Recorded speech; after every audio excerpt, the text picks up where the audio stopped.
Jewish space lasers. Where's the button?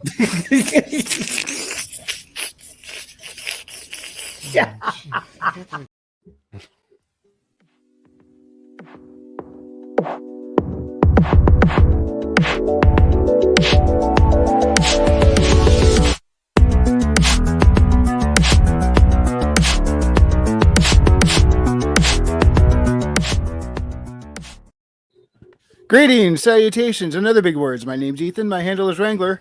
Welcome to Frequency Studios, and Happy New Year. Here we go, starting it off right. Did it with Jewish space lasers that jumbled so you couldn't see it right. So, all right, starting off good. First up tonight, we got Billy Bobsack. Billy, what's going on? Kaplaw, kaplaw, kaplaw, kaplaw, kaplaw. Kaplaw. And read out. Good news! I got the hat. I found the cocked hat that I was supposed to have last sneak. You know, when I was doing the whole Continental Army. What did you do to your hat? Oh, you know what I just said. The cocked hat. Oh, the tricorn. I guess you're used to the tricorns. I get it now, not a verb. Got it. Ah, yes. The bad news is, well, it's not Christmas, so no need for the 18th century apparel. But I found my hat finally. I guess I'll wear it. Hey man, a hat's a hat. That's true, Maji. And something that's not a hat is not a hat. Exactly. Just ask Boomer Fraggle. This is not a hedge. What's going on? Huh? How you doing tonight? Good. I'm making my New Year's hedge solution. That's really funny. And I'm ripping a guy a new one on Twitter. So what is with the Twitter drama? Is that what you? It's the same guy.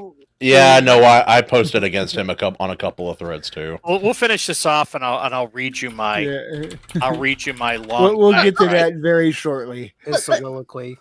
Yes. Can Ultimate we go Kahuna. Damn. Woo! Happy to be here, guys. Had a paid day off today for once, and yeah, no, just having a good time. How are you guys doing? Doing all right. I've been watching space documentaries. Jewish space lasers? No, physics stuff. I'm in the research phase again, and my brain is tired. What's wrong with physics? Is it one of those Is it like one of those That makes me happy. Is it one of those mockumentaries where it's like mermaids are real, but we never landed on the moon? No. Oh, no. And Maji-chan, hey Maji, nothing's wrong with space stuff. It's just I've been trying to comprehend new information today, so syncing the process, the process of syncing it in gets a little tiring. No, I feel you. So how you doing, Maji? You wanted to say something a minute ago? Okay. Yeah. What is with the Twitter bait? Why does everybody fight on Twitter? How did they manage to fight on Twitter? You literally have 150 words and that's it. I don't think I've gotten into a fight on Twitter yet. Not if you got a blue check. Oh, I can write stuff. Oh. Yeah. Also, Maji, I point out I don't need that many words. I only need 10 words to start a fight. Maybe less. But what's the point? Everybody knows that Twitter is the toxic cesspool, and as soon as you type something, odds are you're going to fight someone. Maji, this make for an excellent topic of discussion that merges well with what Herman's going to talk about. So let's introduce everybody else, and then we'll get to that. First up with us tonight is Animated Moon. Hey, Moon. Well. Mr. Animated Moon. Animating. Oh, never mind. I can't say that. And then Kahuna, what happened? You went from woo to whoa. Whoa, bro. Just smoking not marijuana and having a great time.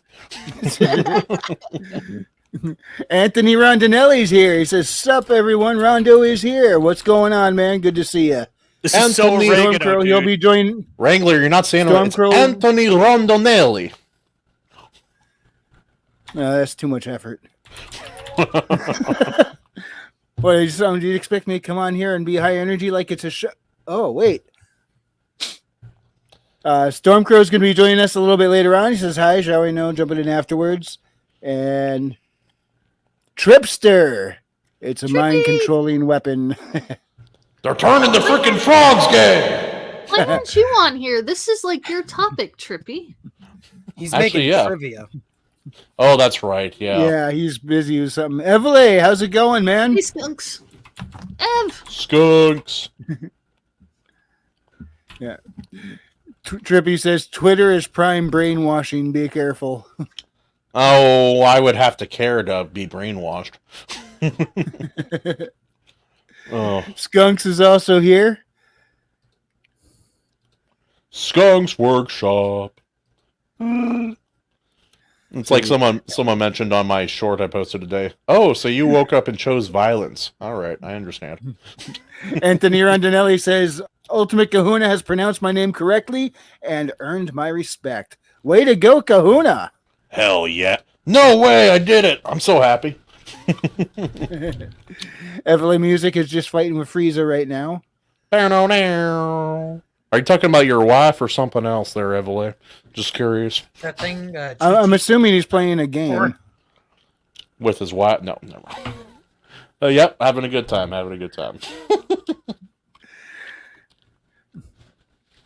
Oh, reach over. Animated Moon asks, why is there an eye? And Andrew Campbell has joined us. Big ups from down under. How you doing tonight, Andrew? How is life in the land of spiders and upside down? Land where every snake will freaking kill you. No, that even the shellfish there will kill you, based on what I've seen anyway. The shellfish that eat the shellfish will kill you. That's right. That's right. Then again, they're down the southern hemisphere, and what do we have in our southern hemisphere area? You know, go down to South America. We got some stuff that could compete with Australia, so we don't have that much room to talk. South America's not really America, though. No, it's not America, but I'm saying our half. I think it's the region of the world, the southern and bottom half of the world, because you go down down low south along our area, you're gonna find jaguars and boa constrictors, and I mean, it really depends. Hell, my dad he saved one of his friends from getting killed by a mountain lion when they were hunting one time.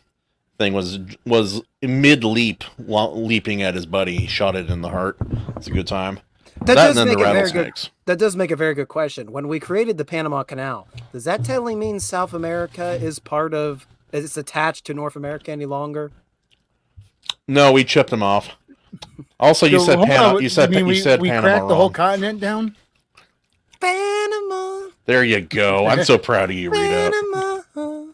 Now all I could see is William H. Macy going, they did a Panama. Or you can buy like one of those $2,000 woven Panama hats. Freaking ridiculous, man. Howdy, hey, Captain. Welcome Captain aboard. Garrett. Permission Happy to come New aboard, Year. sir. Absolutely, come aboard. You know, Garrett, I'm going to turn my background blue in solidarity with you. There we go. I love it. I love it. Perfect. Happy New Year. How's everyone doing? Yeah, we're doing. Having a great time. I'm great. I've had a great holiday season. I had an unusually, well, I shouldn't say unusually, but I had a really awesome Christmas. A merry little Christmas. And You can be honest, like, hey, you guys actually did good this year. Yeah, there was no meltdown. Usually the family has a meltdown board. What do you have, young kids? No, just like extended family hanging out with them. You know, it's funny when nobody's drinking, that you actually have a pretty good time. Yeah. We experienced that with my family when I was younger, and then I get older, and everyone's like, "Oh, the family always gets along so well." I'm like, "You don't remember like I do. I remember all the BS from when I was a kid." That's a proper tri-corner hat there, Redoubt. I respect it. If he starts drinking rum, I'll convince him to fall in love with Miss Grinch over here. No, that's gonna take a lot of rum.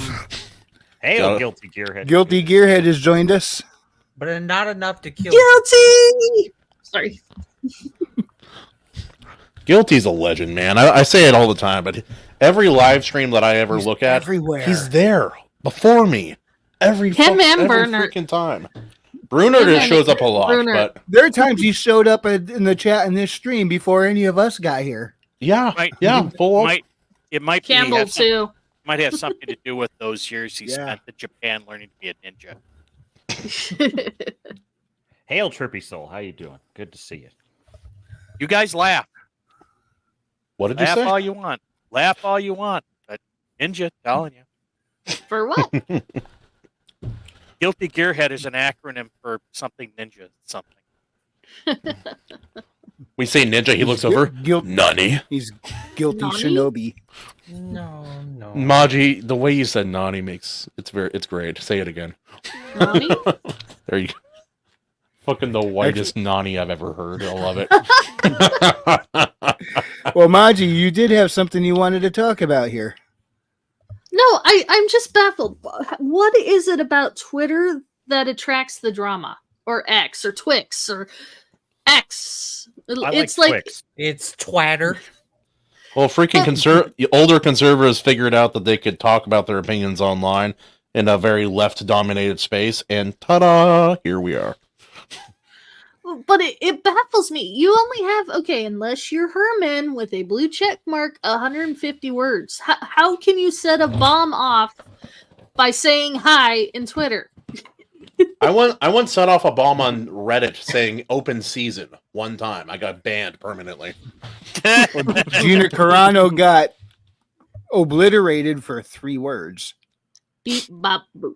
Beep, bop, boop. That's them. That was famous last words. Wait, that's what got her canceled? Are you serious? Yeah, that was her pronoun. It was the straw No, that's what started the hate. She made a very gentle little, I'm not going to be pressured into putting pronouns in my bio. And so she said beep, bop, boop, which was a friendly way of saying, F off. I'm just not going to do it. It was meant to be an R2D2 reference. Yeah. Or it's like that. It's like there's a YouTuber years ago. I don't remember his name now, but he was always trying to poke the bear, so to say. So he went to one of those festivals. He had this T-shirt that said, I am toucan sexual. I sexually identify as a toucan." And like he went there expecting to like people to get the joke and like fucking like try to get him to leave. Everyone was just like, "Oh, that's cool. Yeah, no, I'm into that." And he's like, "What?"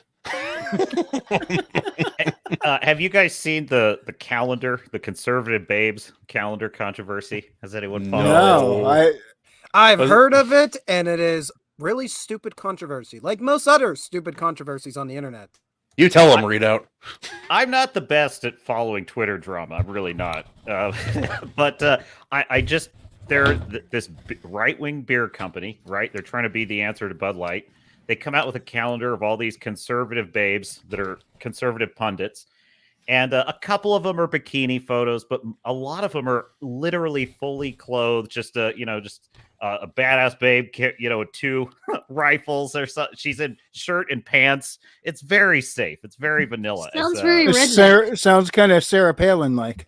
Yeah, it is. It's like Sarah Palin does a. And if I remember kind of correctly, she was very calendar. easy on the eyes. So take off 20 years and Dude, all the babes are on the right. Hello, Carrie Lake. Hello, yeah, exactly. But anyway, I guess the more super conservative Christian crowd started piling on and saying like, "Oh, you're letting men lust after you. You're doing what the left does, and this is so awful." And I'm like, and then Yellow Flash pointed out, this is why the right loses. And I'm like, dude, the reason why wokies are so not fun is because they're so serious. They hate comedy. They can't take a joke. Beep, bop, boop. You just did something terrible to the world. Gina well, they became the rock-hating Christian moms of the 1980s. Exactly. And so the answer to that is not to have the Christian moms come out and say, well, a calendar with a fully clothed woman with 2 guns is sinful and lustful. That's not how we're going to win this. It's not how we're going to win it, but she could be right, and I may buy it. No. I wouldn't be upset if they banned Twisted Sister back in the 80s. Hold on. First off, hey. Whoa, Stormcrow, hey, hi. Hey, hi. Here, how's everyone doing? Ahoy. I'm having a great time. Good. I'm happy because 2024, and Mr. Reed out there knows exactly what's going to happen. We're going to achieve world peace and love, and Muslims and Jews are going to get together. We're not going to sing kumbaya, and there's nothing going to happen. It's going to be great. That But- sounds beautiful, Stormcrow. I love your Yeah, plan. it's complete bullshit, like the founding fathers. Get used to it. Crow, come on, man. The trip is not here. You're dealing with me. Now, Captain I Gear, must to your point- apologize. I got him heated earlier this week. There was a letter from George Washington, kind of involved voter tampering. Not even making this up. May Holy 15th, shit, 1761. Yeah, check that letter out. Anyways, Holy shit, guys. Even the founding fathers are complete bullshit. Imagine that. But You know- Captain Garrett, to your point, Yeah. we owe every Christian mom from the 90s and the 80s an apology. We owe them an apology. Straight up. Okay? They were right. They were right about everything. They were right about the sinful degeneracy of rock music. I'm Those willing drums to are going to say- cause you to sin. I'm me tell willing you. to say they had a California, point. you know, they that had to a be the point, truth. and they deserved credit for that. Oh, They yeah. had a point that was pushed in the wrong way at the wrong people and too hard, but they did have a point. Well, Yeah, at a It's the basic same kind of level- point making where they're like, video games are making people violent. Well, listen, in one video game, you get to fuck a bear. So, what do you want me to say? You know what though? Okay. No, I'm not going to defend it. I'm just going to say, all right, that's kind of a situation of like, okay, how did we get here? We allow the women road to to rape hell was adults. paved with That was the a lot of problem. just. But I think the issue But that with was a that joke is in the game. I can never forget when Gretchen Carlson on Fox News did just a smear job on the first Mass Effect game because of Oh. the sexy scene, and they literally Yep. showed Liara and Shepard together, and she's like, "This despicable game is filled with sex and degeneracy," and I'm like, "It's Let's just let the wonderful." children go into strip clubs. Hold on. I Hold on. know, and so I'm like, When did the Witcher come out? The game, not the show. The Witcher. OG Witcher? Yeah. I feel like 2004, 2005. I might be way off though. I'll look it up. In the first game, the first thing you do is literally bang a witch.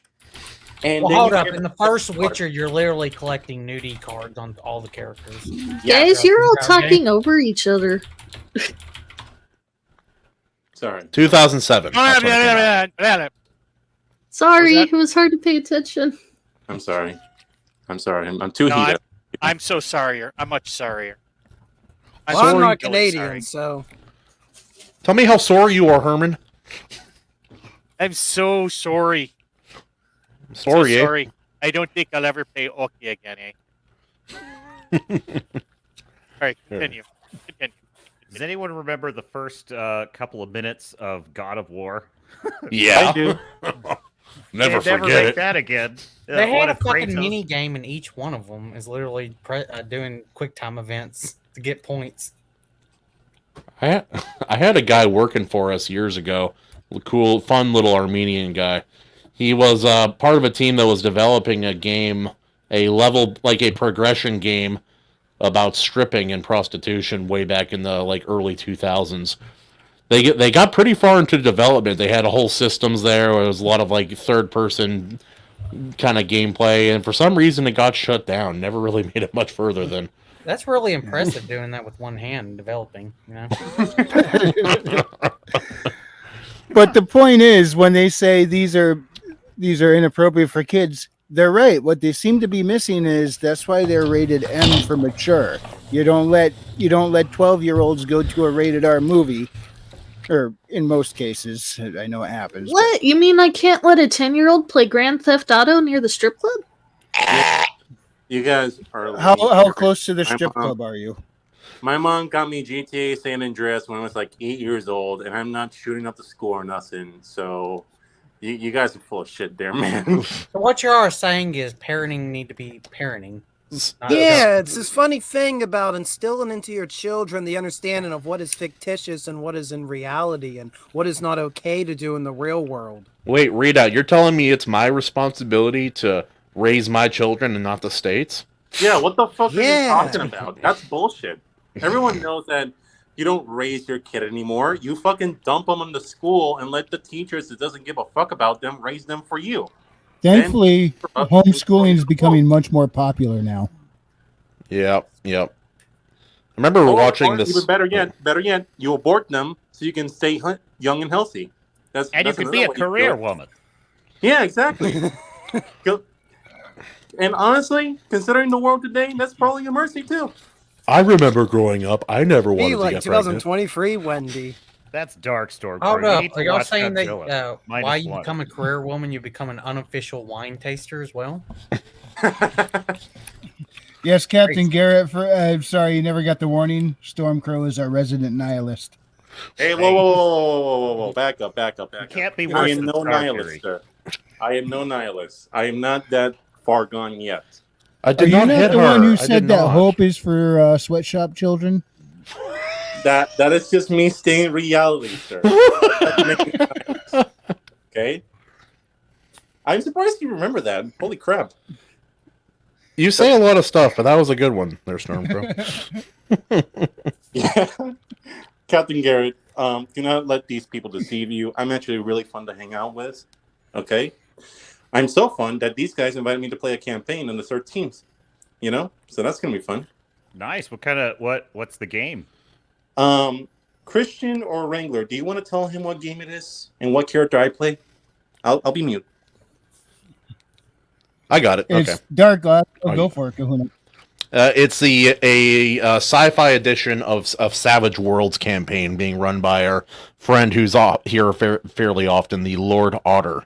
Started off with a lot of fun characters. We've run a couple of games so far. We're going to try to keep the games less than 2 hours from here on out instead of the 4 to 5 hour streams that we've averaged in the past. But yeah, no, it's been a great old time. There's one scene in particular that was so perfect that I'm hoping to find someone to animate it and add a little bit of fun kind of footage to it. We need animations of the entire campaign that we were involved in. There are too many moments that were just so perfect that they belong in like a Critical Role animation. But to Christian's point, I play. I can't say it. I want Christian to say it. Christian, can you say what character I play? He plays an android of sorts that a cyborg that hates flesh, and so he's racist against anything with flesh, which includes himself. So there's a bit of a element of self-hatred there. And in the last cyborg, solid. Oh yeah, so it's very much a self-hating cyborg. In the last game, his lady love cyborg chick got shot in the head in a computer room scene where you were interrogating a zombie of sorts. I was giving that zombie a massage actively, and then things happened, but it was a good time. I love RPGs. I love tabletop RPGs. You're forgetting something very important about Johnny that he hasn't shown yet, Magram. What does he have? I got to do this right. Robo penis. That's terrifying. It is a weapon that I have, and it's actually it's a pump shotgun, so to say. That too, actually. Your character should have been in Rebel Moon, I think. In that bar. Man, would have made that movie better. Yeah. Yeah, your character should have been in the bar. Crow, you got that picture. Why don't you call that up? Are you on a computer or your phone? My phone. I can. Okay. I don't know if you can. He should be able to post that in the Gilded. Yeah, exactly. Hold on. I have it right here in Gilded. You can pull it up. The guy who drew the photo for him, his name is Creative Welshman. Garrett, great guy. You should definitely get him to make some art for you if you want. But he's great. He gave me the drawing, and Johnny's photo is something that I'm very happy with. You know, very affordable. Yeah. I'm just shilling for a beautiful man. Okay, that's what I'm doing. He's a beautiful Welshman. Sheep everywhere run in terror. Is he on DeviantArt, or where's his portfolio?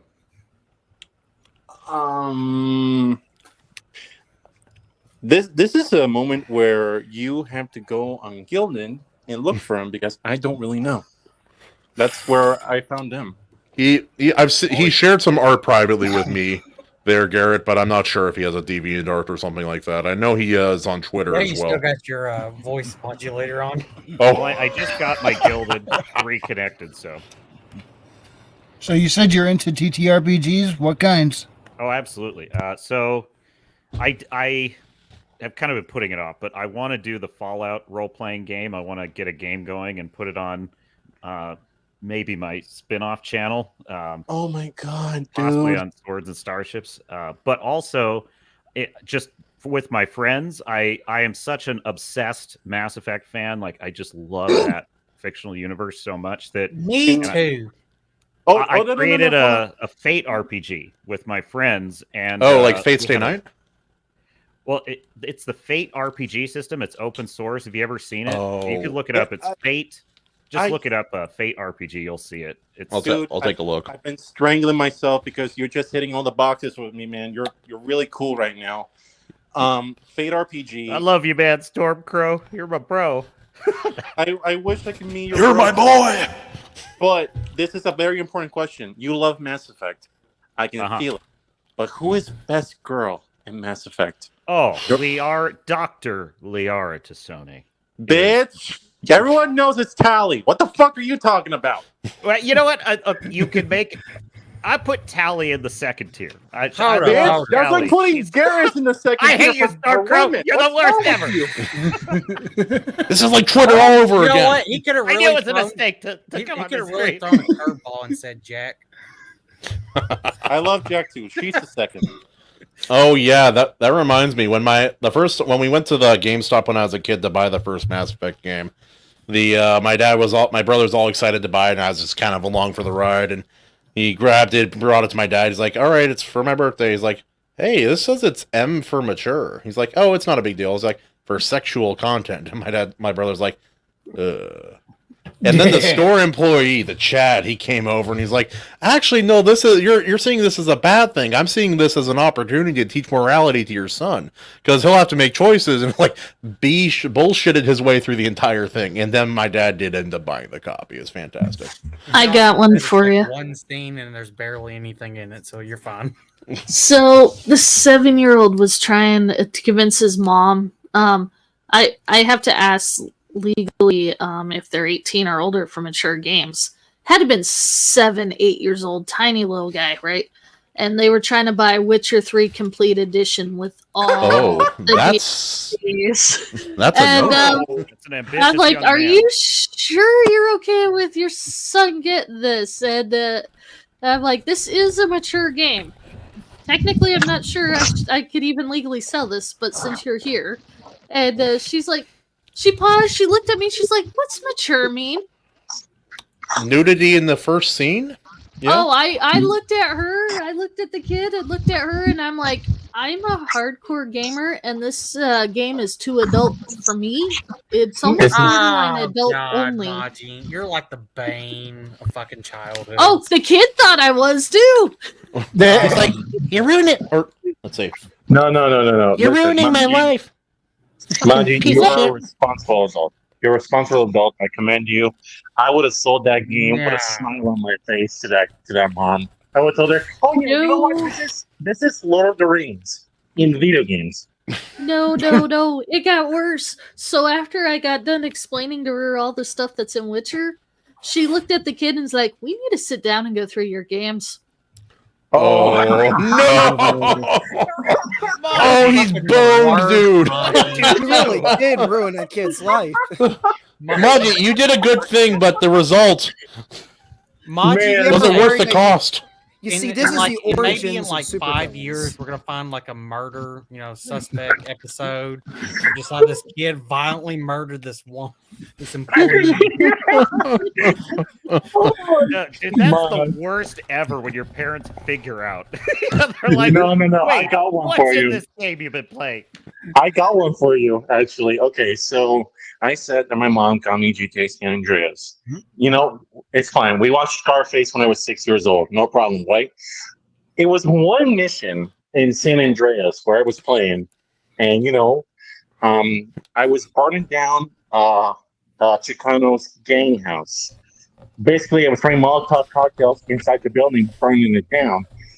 My mom, the whole time I was doing that, was just sitting behind me, watching me play the game, and then she just commented.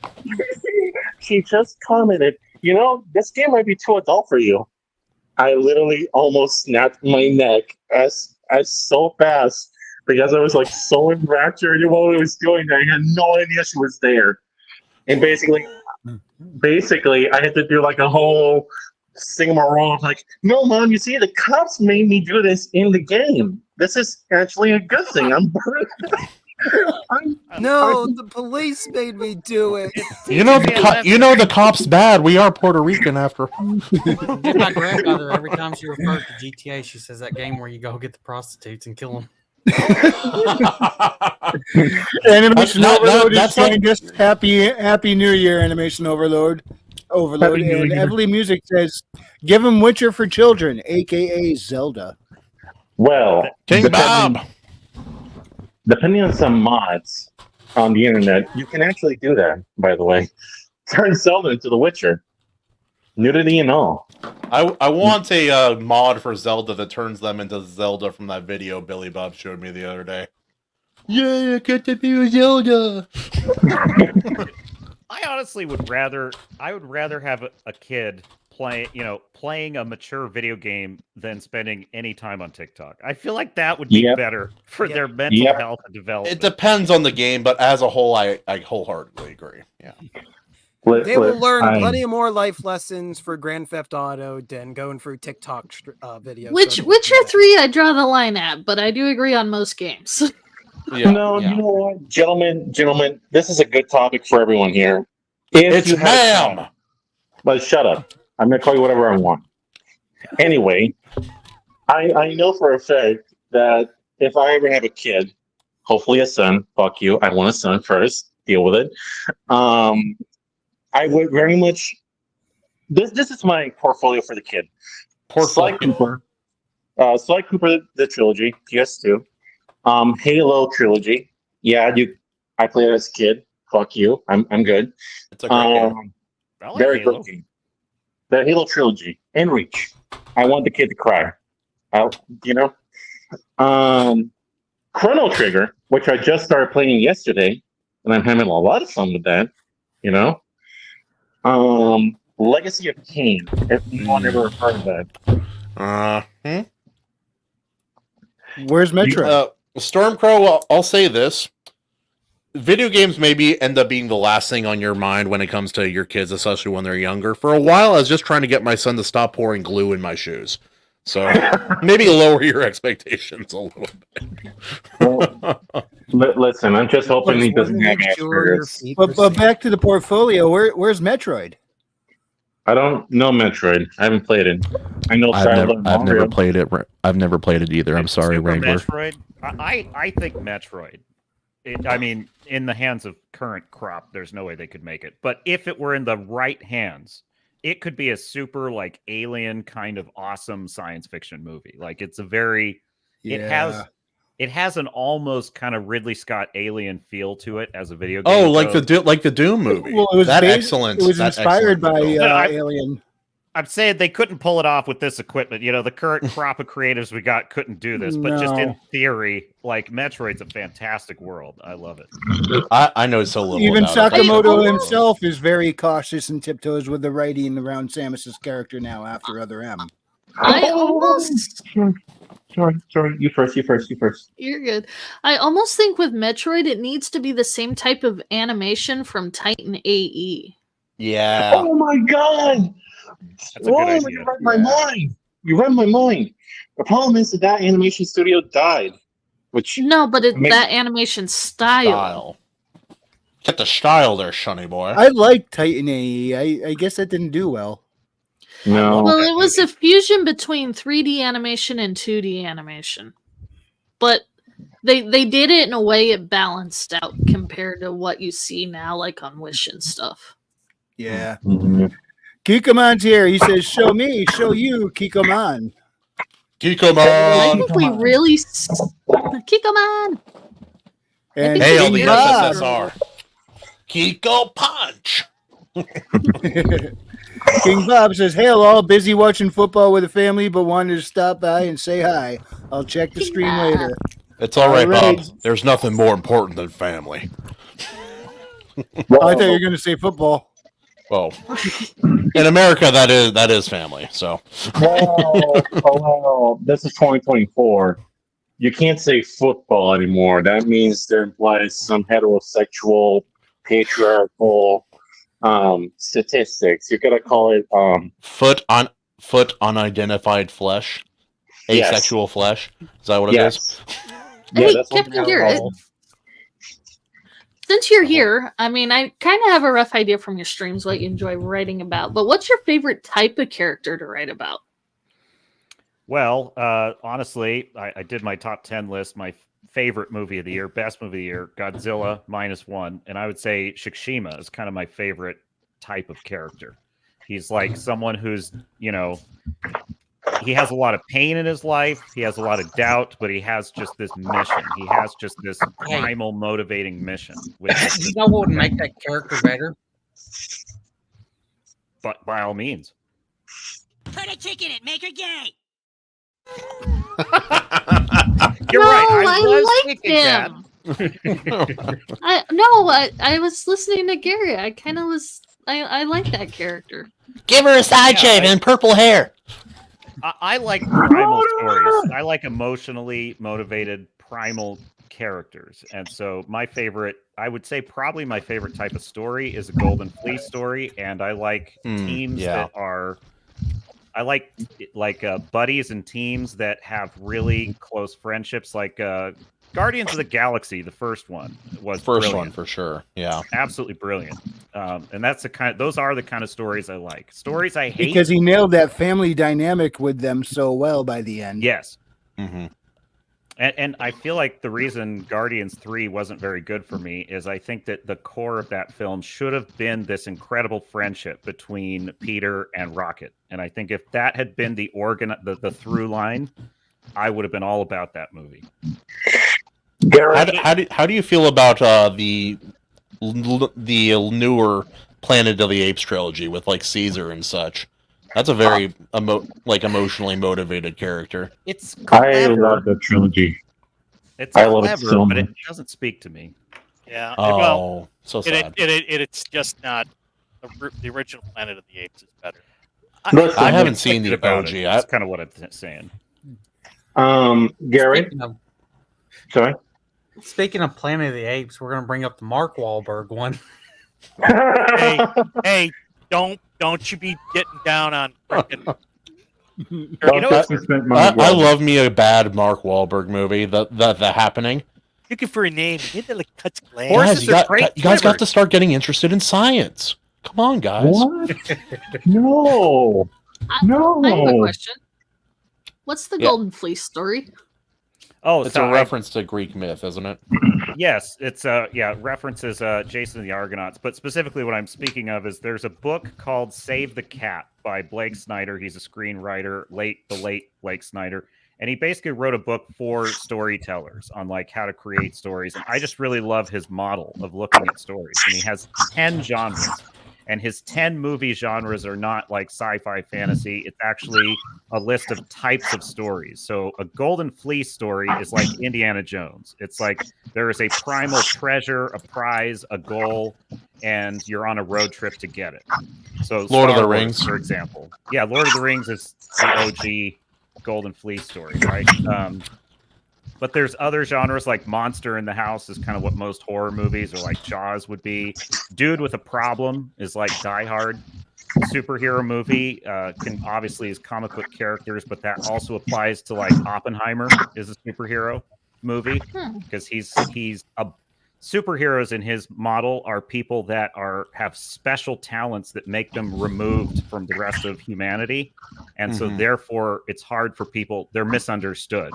Which, unsurprisingly, explains why nerds tend to like superheroes, because superheroes are kind of lonely. They're outsiders. It's easy to relate to that if you're kind of feeling like an outsider. And then you have institutionalized buddy love, which is like any buddy cop movie you've ever seen. Thelma and Louise, that's a buddy love story. So anyhow, those are the 10 genres. Rush Hour. Rush Hour. Yeah, that's perfect. Perfect example. Lethal there. Weapon. Absolutely. Love those movies, man. What was the name of this book again? It's called Save Save the the Cat.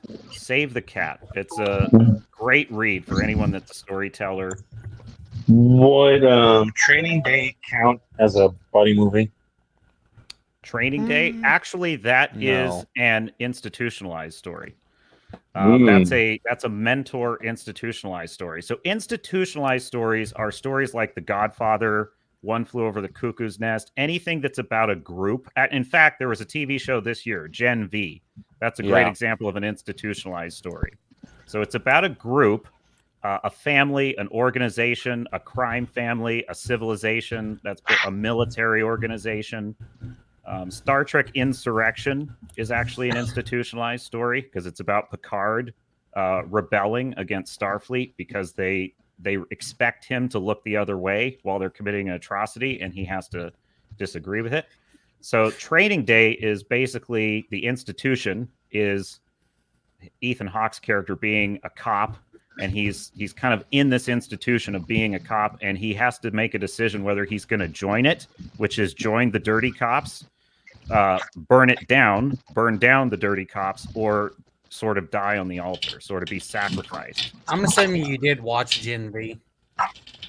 I did watch Gen V all the way through. I actually liked it. I liked it as well. I like the Muppet scene the best. That was What?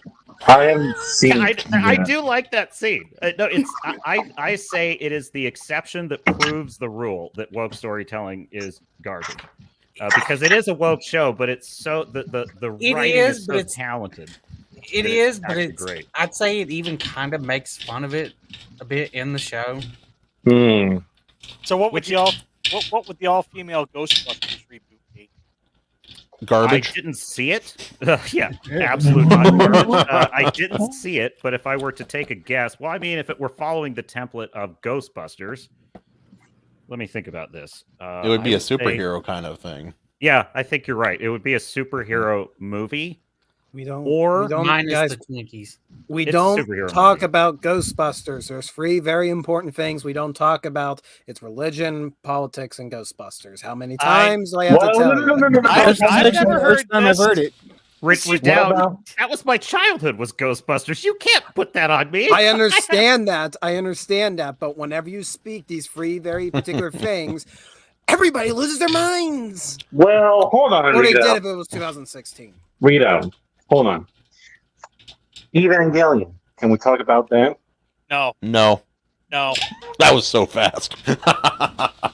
Actually, Garrett, no, Rita prefers to talk about really very historically accurate films, such as Highlander and The Hunger Patriot. Games. The Highlander is more authentic in what it's trying to depict than the Patriot's trying to depict, I must add. And that's not a good thing to say. Hold up. Or Braveheart, another. Hunger Games. Okay, so the thing here's where I will defend the Patriot. I didn't Yeah. mean to derail what Garrett was talking about. I always have to bring my quip up about Ghostbusters. Colonel Tavington, who is a ridiculous character in historical terms, let's just face it, but he does closely resemble a real-life historical character, which was Colonel Torrington, who was considered a kind of war criminal by the American Revolution. He was famous for executing, surrendering rebel troops, and he survived the war. He went back to England, and he even got into a bar brawl with a member of the American Navy years later, and they settled it in the streets of London, but and they bought drinks afterwards. That Not sounds quite. like it's true. It is See, there true. you go. It's absolutely true. But he's basically the guy that kind of inspired Colonel Tavington, the malevolent Jason Isaacs character. Patriot. And I always like adding this story about the Patriot because it's the only good thing I think that came out of the movie. When they were making Avatar: The Last Airbender, and they created a character of Admiral Zhao for like the season 1 baddie, the creators are going, we need somebody like Jason Isaacs to play him. Yeah, like how he played Tavington in The Patriot. And then Jason Isaacs auditioned for the role, and the rest is history. The guy's a legend. He was Mr. Malfoy in Harry Potter too. He just plays a douchebag. He is a really hilarious. He is a hilarious villain. Oh, I know who you're talking Horrible. about. I just want to answer. Everly's question. First, it was a Scotsman who played a Spaniard who actually was a Scotsman playing a Spaniard who was actually Egyptian, carrying a Japanese sword. Yeah, I like I said, he had a pre-Japanese sword, and he was playing a Spaniard, and it was a mess. But I do enjoy that movie, considering It's a all beautiful that. mess. What are you talking about? I'm not a Spaniard, but I play one on TV. Do you speak Espanol? It was an open hand schlap. Captain Garrett, before I ask you my question, I would adore to find you anywhere else besides Gilded. Where can I find you and subscribe to you? I'm on Discord, so you can find. I have a Swords and Starships channel. I could drop a link to the channel in the chat if you're interested. Please do. You are already awesome, even though you're tasting best girl mass affected shit. I'm sad to say. But wait, what? What? I just could hear it. Hold on. Thank you for the link. Second, what kind of story is Game of Thrones in genre speak An here? incomplete one. Okay, well, that's a little complicated because the Save the Cat genre technically is for novels or films. However, I believe you can extrapolate it to a full season arc. And so if you're asking kind of individual episodes of Game of Thrones can be different genres, right? So the first episode of Game of Thrones, right? Well, I thought he was talking about the books. But if you're asking the first book, Game of Thrones, I haven't read it, but I could speak to the show. Like what maybe is season 1 of a Game of Thrones? Yeah, the show is close. I would say generally, probably most of Game of Thrones is an institutionalized story, I would say, because it's about groups. It's about noble houses. It's about, loyalty to the house or betraying the house or distribution of power and the changing of hands. Exactly. So, like, in a way, every character in Game of Thrones is part of their own institutionalized story. Daenerys Targaryen is trying to reclaim her legacy, but she has to deal with her malevolent brother who wants to treat her like a slave. How does she overthrow very him? long. Spoilers. It sounds most of all like it's at its core a geopolitical thriller. Yeah, like Lord of the Rings is classic Golden Fleece. It's a road trip with a team who are out for a primal prize, which is the destruction of the Ring of Power. Game of Thrones is all about the inner machinations. Well, but Jon Snow might be the only character in the series. I'm speaking only to the TV show because I haven't read the books. But Jon Snow, who's not my favorite character, but he probably is the only one that has a kind of Golden Fleece story, which is he's trying to end the threat of the White Walkers. So she's McQueen. McQueen. Oh my god, they so assassinated Daenerys at the end of that series, and they assassinated Jon Snow. That's I will say that it is an institutional story. It's at season 8 was more like a trash fire inside the institution, and they had to let all the inmates out. Oh, I got to shit on season 5 for a bit. Season 5 is where the show the show directly followed the trajectory of the show Dexter. Seasons 1 through 4. Good, great, amazing. And then, kind of a misstep. Oh, something's wrong. Oh, dear Lord. The only good thing in season 5 was the fucking, what is it called? Beyond the Wall, the town. No, that's season 6. Hard Home. That's season 5. Are you sure? It was the All one right, thing Effer, that let me is ch- let me changed look from it the up. books that was actually kind of understandable why they did it, which was Which was the one where they had Dorne, where they were in Dorne. Hard Home. Yeah. When they go to Hard Home. Is the one good thing in season 5. Son of a gun, you're right. Which season was where they were in Dorne? Season 5. Jamie wasn't supposed to go to Dorne. He was making riverlands. And then they ruined Dorne bit anyway. Yeah, that's when the series got the runs. They didn't get any better from there. Captain Garrett, let me ask you this. Mm-hmm. This is me going crazy for a minute, but I have to say it. Can you possibly, maybe, in terms of Save the Cat, mix up genres? Well, yeah. So here's how I look at it. Right now, I am a very technically minded storyteller. I believe I don't believe in rules. Right? Art doesn't truly have rules. You should always be free to try things, be unconventional. However, there are principles that work, and if you violate those principles, it's rare that you're going to have a successful story, in my view. And so I look at it as guidelines, not like hard and fast rules. So with that being said, is it possible that like, for example, Godzilla -1 technically is a monster? It's a textbook monster in the house story, right? The 3 rules of a monster in the house story is you have a monster that represents evil and is unleashed by a sin. That's number 2. A sin has been committed, which unleashes the monster. And then there's a house, which is a confined space, which in this case is Tokyo.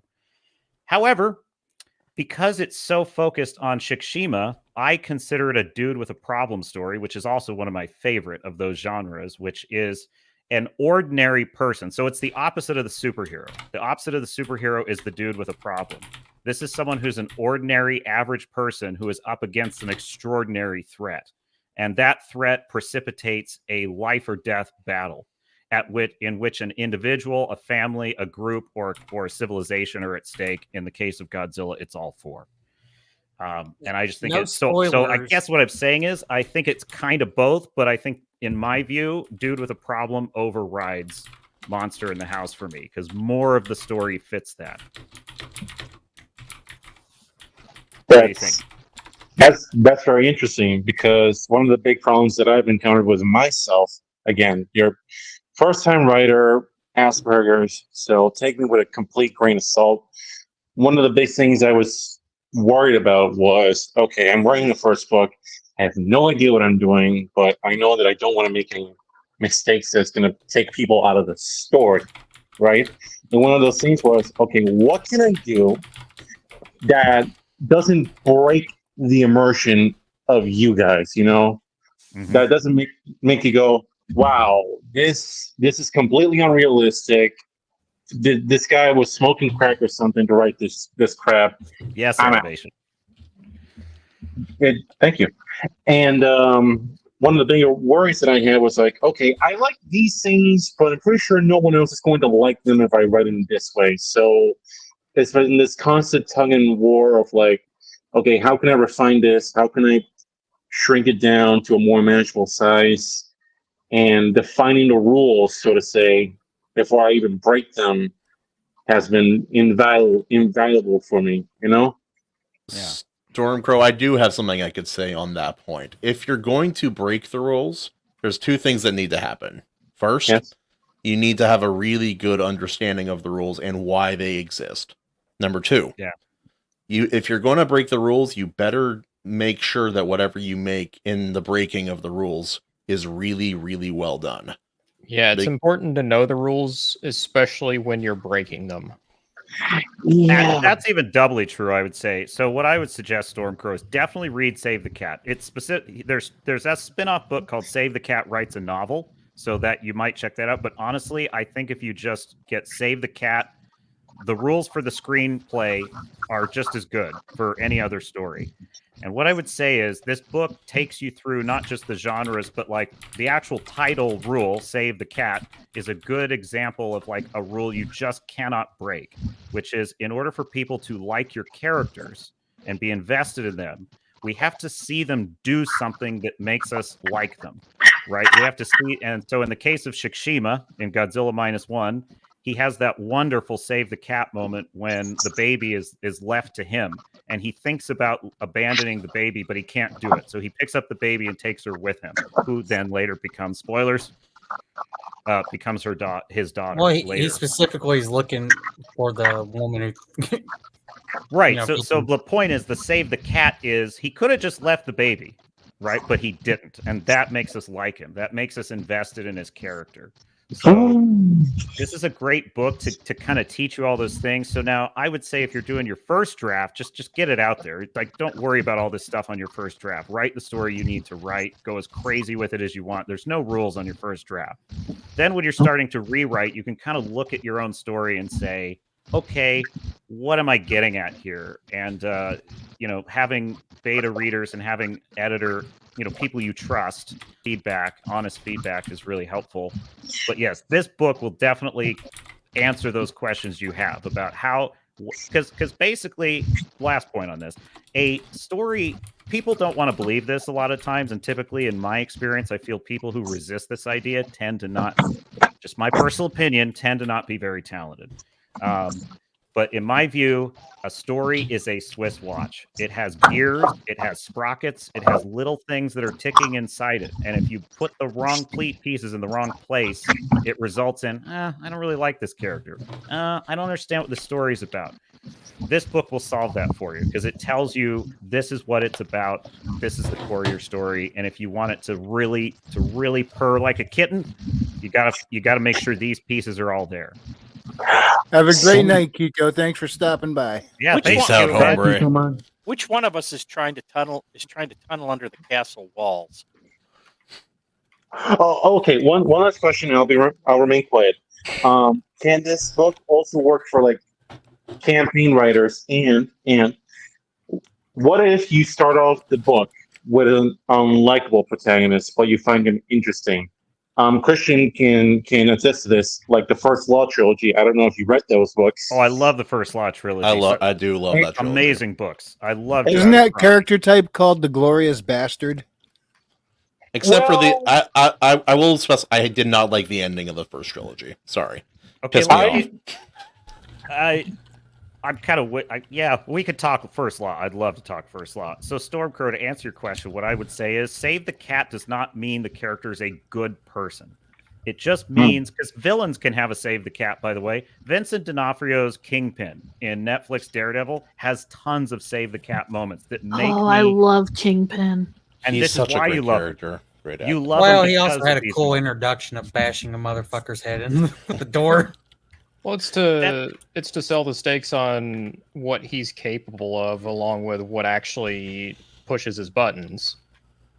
Yeah, I think Walter White in Breaking Bad has Save the Cat moments all the time in almost every episode that make you don't necessarily like him when he's doing awful things, but you're invested in him and you think. Well, he's hold up. interesting. Specifically on that, I think it's like the first couple of seasons you have really strongly with him, and then as you go on, it's clearly making him out the villain. Yeah.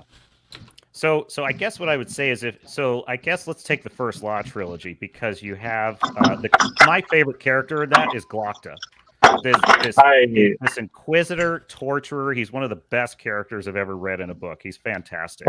He is the goat. He is so good. If you ever want to, if you ever want to see exactly how I feel about humanity, like my dark animal, Glocta is it, man. He is the best. He is such a, like, you know what it is? Why I like him so much is very simple. He doesn't even pretend to be a good person. Unlike Logan and Jasal, he doesn't pretend to be a good person. He's like, yeah, I like to torture. Yeah, I'm an inquisitor. Yeah, look at me. Why do I have to be happy about anything? He cracks me up because he has this line. Why do I do this? Why do I do this? And dude, I was laughing because he says it all through the novel, but that's so his Save the Cat. So I'm trying to tell you, he's an unlikable character, right? He's literally an Inquisition torturer, and I don't like him in the beginning. I don't like him, right? But why do I kind of get invested in him and root for him? Well, it's because he does interesting things.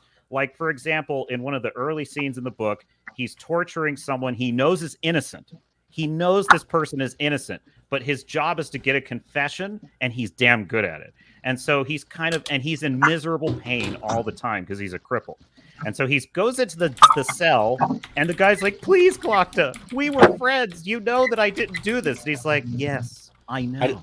I do but know. It's time for you to spill your guts. And if you don't spill your guts, I'm just going to have to torture you. And I don't want to do that. And so, I also don't like this. That's his save the cat, right? That makes him kind of funny and interesting because you're like, well, he's honest. He knows what he is, and that makes me kind of like him, and that makes me kind of root for, and if not root for him, it makes me invested in what he's gonna do, if that makes any sense. So you can have unlikable characters, but you still have to have a save the cat moment that makes them interesting. It's also a good rule of thumb to have your protagonist, even if they're not a good person, to still have your villain be a worse person. Oh, dude, listen, fair enough. I mean, no spoilers, but the first law has a Gandalf, but he ain't exactly a nice dude, if you guys know what I mean. No, I know what you mean. Yep. And Captain, there is, why do I do this? But there is my favorite quote of the whole trilogy. Say one thing about Logan Ninefingers. Say that bastard never learns. Dude. So there's another Glocta meme that in that book that's so hilarious, which is that Glocta knows he's swimming with sharks all the time. He knows that like the Grand Inquisitor, or whatever, I forget the name of the guy, but he's the Chief Inquisitor, the guy he's the toady for. And he knows that at any time, if he becomes politically inconvenient, the same thing he does all day to other political prisoners will be done to him, which is he'll be murdered, he'll be thrown in the bay, and they'll just write up a story. The media will write up a story in the city saying a body was found floating by the docks. So in his mind, he's on the way to see his boss, and he's thinking he's in trouble. And he's like, body found floating by the docks. He's imagining what the story for his death is about to be. I just like how much he despises stairs and how often that's written into the story. Yeah, it's like, oh, my age-old enemy, stairs. But then, like, what's so funny is it will shift back and forth in the same conversation. He'll be like, you did an excellent job, Glocta. You're my best agent. And he's like, however, you really dropped the ball on this thing. And he's like, body found floating by the docks. And he's like, but I'm hiring you for this and I'm giving you another chance. He's like, okay, then. So he's constantly like deciding, am I going to live? Am I going to die? Am I going to live? Am I going to die? Why does that remind me of Blackadder? You're familiar with that show? Listen, it's like that. That is just me every time my boss calls me up from work. You know, I'm feeling, oh, am I going to get fired? Am I going to get praised? Am I going to get insulted? I told you, Glocta is my dark spirit animal because I've been there. You know, Minus so, the torture. a little bit else. It sounds like Princess Bride in there as well. Six-fingered man. Yep. Remember, this is for posterity. So oh, you mean rats of unusual size? No, I don't think they exist. No, when he's sitting there torturing, the is it Wesley? Yeah. Yeah. How did that feel? And remember, shut up, Wesley. This is for posterity.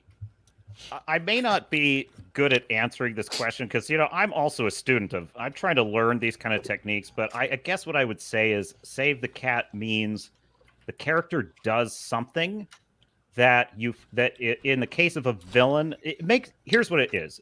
It humanizes them. Yes, humanizes them and makes you sympathize with them, even if you don't necessarily agree with them. And so like, I would say read the book, you know, because he breaks it down pretty well. He gives examples from different movies and stuff.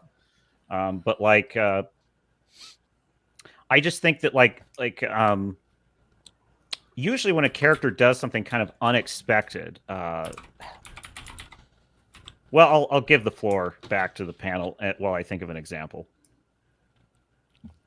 Yeah. I'm enjoying this conversation. Oh no, you're good. What I'll say is that I've read quite a few kind of books on writing and things of that nature. I would put this probably in the top 3 or top 5.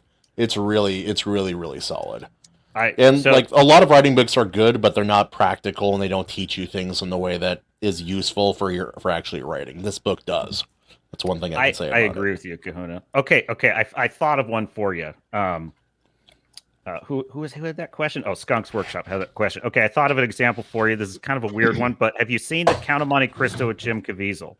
There's a character in the movie who is he's a villain. He's the warden of the Chateau d'If. Okay, played by Michael Wincott. He's fantastic. He's one of the best. He's a little character. He's a little supporting character. Okay, Edmond Dantes is totally innocent. He's about to become a political prisoner. His life has been destroyed. He's standing before the warden of the Chateau d'If, and he says, "You have to believe me, sir. I'm innocent. That I'm not guilty of this crime. I am innocent. You must believe me." Now, I know you are normally, innocent. now here's exactly, because what I'm expecting to hear is, no, you're not. Everyone here is guilt. What a typical warden would say. But instead, the warden says, I know. I know very well that you're innocent. That's why you're here. This isn't where they send people who are guilty. This is where they send people that are they're ashamed of.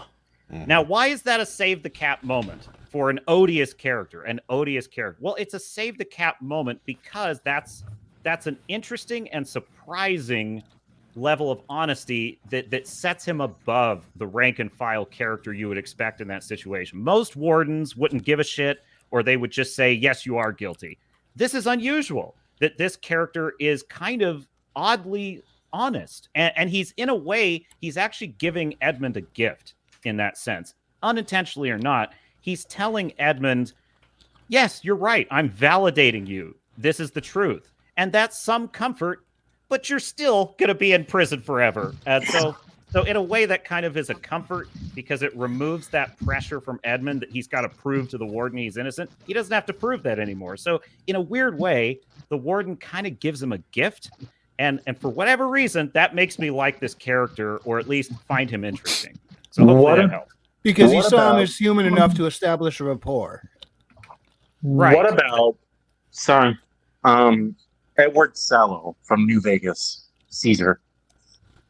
I don't think I didn't play enough of that one. So he's a very morally gray character. Morally gray in quotations. Yeah. It's basically humanizing a dictator as much as you can. What? Oh, Shad's book? No. Oh, I totally misunderstood your question, Skunks. I just reread it. You're saying to hell with the cat. No, he's the leader of Caesar's Legion. Right. I think that goes back to Guilty's original thing. Okay, so save the cat. Okay. Yeah. Okay, so save the cat means making something unlikable. Likeable example, a cat. Okay, that's cats are unlikable. I agree. Cats are little demons sent to make us think we're important. Easy. Like a microphone right Cats are dangerous and evil little creatures. They're just eating our food, and if you died, that cat would be nomming on you in freaking 3 hours. I think is in my lap. Takes me all the time. I think the consensus is it depends. The story you'd write depends on whether you like cats or not. That's what I learned by watching this stream. Yeah, I agree. Also, let's let the Twitter war continue. Cats suck. Sorry, dog supremacy. Look, I like cats, but the funny thing is, I'm a little bit turned off by the weird, sudden obsession Hollywood has with cats. Like, they're in everything now, all the time. Like, I saw the That's trailer trying to appeal to the crazy cat ladies. Yeah, like the Argyle trailer, which I just think that movie's going to be dumb as hell. But like in the trailer, it's like there's this cat. This cat is a character, and he's in a suitcase. I'm like, what is this? Why is this? Cat ladies. Oh yeah, or in the Marvels. I'm sure you watched that cinematic masterpiece like Maji and I did. Animation Overload says, Kahuna, you don't like cats? You just haven't had them cooked right. I haven't traveled overseas yet, Animation. That's the thing. Well, dude, you got to get a cookbook, Kahuna, by this awesome chef named Gordon Shumway. It's fucking raw! No, that's Gordon Ramsay. I'm talking about Gordon Shumway. He's the one who's got the cookbook about... Yeah, no, that's what I said. It's fucking raw! Nunny. Oh, you know what? Speaking of movies, I want to ask all of you guys haven't gone to the theaters like you. What is the worst movie you guys have seen all year? I'll leave it up to you to answer. Well, I've only had 24 hours this year. Yesterday, so yeah, I could tell Not even 24 hours to see everything this year. Stormcrow, you asked the exact opposite question I was planning to ask tonight. I was going to ask what was everybody's favorite thing they saw or read or whatever this year. Honestly, oh, go for it. The worst film of the year is Ant-Man and the Wasp: Quantumania. I hate that movie with all It my cannot possibly be worse than the Marvels. I was It is. surprised how I will intense that you absolutely. hated. I figured you didn't like it, but for it to be number one. Okay, let me just like the Marvels is I consider the technically worst executed film of the year. Like just if you were a film student and it was about how do you edit, how do you put a film together, etc. It's like, yeah, that film is a study in how not to do it. But the reason I hate Ant-Man and the Wasp: Quantumania is because it's so much more than that. It is the overindulgence in CGI and volume. The concept is so insanely stupid. I can't stand it. Like the original concept of the quantum realm was interesting. It was science fiction. It was Lovecraftian.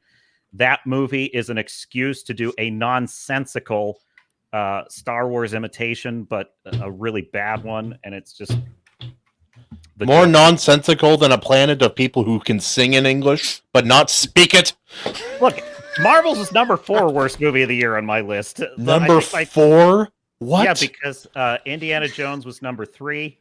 I agree with that one. Number 2 was Barbie for me because it was just so depressing. So Barbie? Okay, I thought it was funny as hell, but it is totally propaganda. Well, I don't disagree with you. I did laugh at it. I thought Ken was great. I thought Margot Robbie was a great casting. I thought the whole guitar singing on the beach thing was a hilarious meme. So it's not that I didn't. And I did think that the set design was brilliant. Like the Barbie world was amazing in terms of how it looked. And I liked all the energy around it. I liked people dressing up and all that. But the film itself, the subject matter, the story is about a suicidal Barbie, a suicidal girl who's playing with the Barbie, and her suicidal mother. And I'm like, I'm depressed. I don't want to watch this. It's like The Scarlet Letter, my favorite. My favorite book in school. Well, hold on. I know there's one movie that Maji saw that made her depressed, and I had to give her a virtual hug because it was that bad. Maji, please regale us with Mutant Mayhem, if you will. Oh, Mutant Mayhem was terrible. Oh, God, yeah. Teenage Mutant. Oh. That one was Solus. That's right. That came out last year. You know, there was so much shit last year. There was so much shite that we tend to forget about a lot of it. Just stuff goes to the back of the brain and go, oh, that did come out. Oh, that was way Turtles. Worse on my list. I was in a theater packed full of kids. I went and saw Mario. I went and saw Mario movie. When that movie ended, the kids were all excited. They were talking about Mario goes pew pew. You know, like they were being little kids, just vamped up and excited. They just watched a really fun movie, right? Son and I just watched that last night. Ninja Turtles, when it ended, it was quiet. Like everybody just left. And I was sitting there like, this is soulless. This literally numbs the soul. Like the kids weren't excited. There was nothing going on about that movie. The only movie I watched in the theaters last year was fucking Godzilla -1. I don't think I watched any movie in the theaters last year. I think Kyson 12 has joined us. Kyson, if I'm saying your name correctly, welcome. I think you're a new name. I don't remember seeing you before. He says, "Happy New Year! I'm here." Yay! Happy New Year! I'm New Here. Here, I'll give my best book. My best book's a little hard. The best graphic novel I read this year was Fiendish 1 and 2. Oh, the best? Yes, the best. So didn't Dungeons and Dragons come out last year? Yeah, it came out in February. But there's two of them: Dungeons and Dragons, and I think Guardians of the Galaxy came out last year, right? Yeah. Yeah. Those were Was okay. She-Hulk last year? Yep. Yes, Puss in Boots was last year. That was on my top 10 list. Yeah, that was supposed to be really good. It was really I don't know. I did not enjoy that movie. Otter. Was there not enough furry stuff in there for you, or what? What was it? I was Which bored. movie? The Last Wish. No, Black Adam. Oh, I thought you were talking about The Last Wish. Yeah, I agree. Not. Was it the last year? I thought it was the year before that. The year before last was Black Adam, I think. Yeah, that was an awful. I think the saddest one for me was The Wish, Disney's Wish. Oh, I knew that would be bad, dude. It was so bad. I skipped that one. I was like, I can't. I've done too much. Did- too much damage to my psyche. Well, I watched the Ninja Turtles. I watched the Dial of Density, and then I went and watched. Amazing. Then I went and watched the Wish one. The Wish one was just sad because they had so much member berries the way Disney used to be, and you're watching it and you're like, what the hell happened? Now, and then worse, you don't know why the bad guy is a bad guy. Now, Manji, when you were watching it, did Jim Morrison come out of the corner and start singing, "This is the end"? It felt like it. But, okay, so when the bad guy escalated into the bad guy, you're like, how is he a bad guy? He can't physically make everybody's wishes come true. And Also, wasn't he like just doing his best? He was doing his best, and some of them were so vague. He's like, I can't grant this because how do I know it's not going to be dangerous for the kingdom? How are we going to know because it's just too vague? How am I going to know that's not going to lead to the rebellion? He was pushing the patriarchy, you know. But she made him to be the bad guy, and then slowly throughout the movie, he stepped off the edge, trying to figure out how to stop somebody from threatening his kingdom, and he went crazy and went into forbidden magic.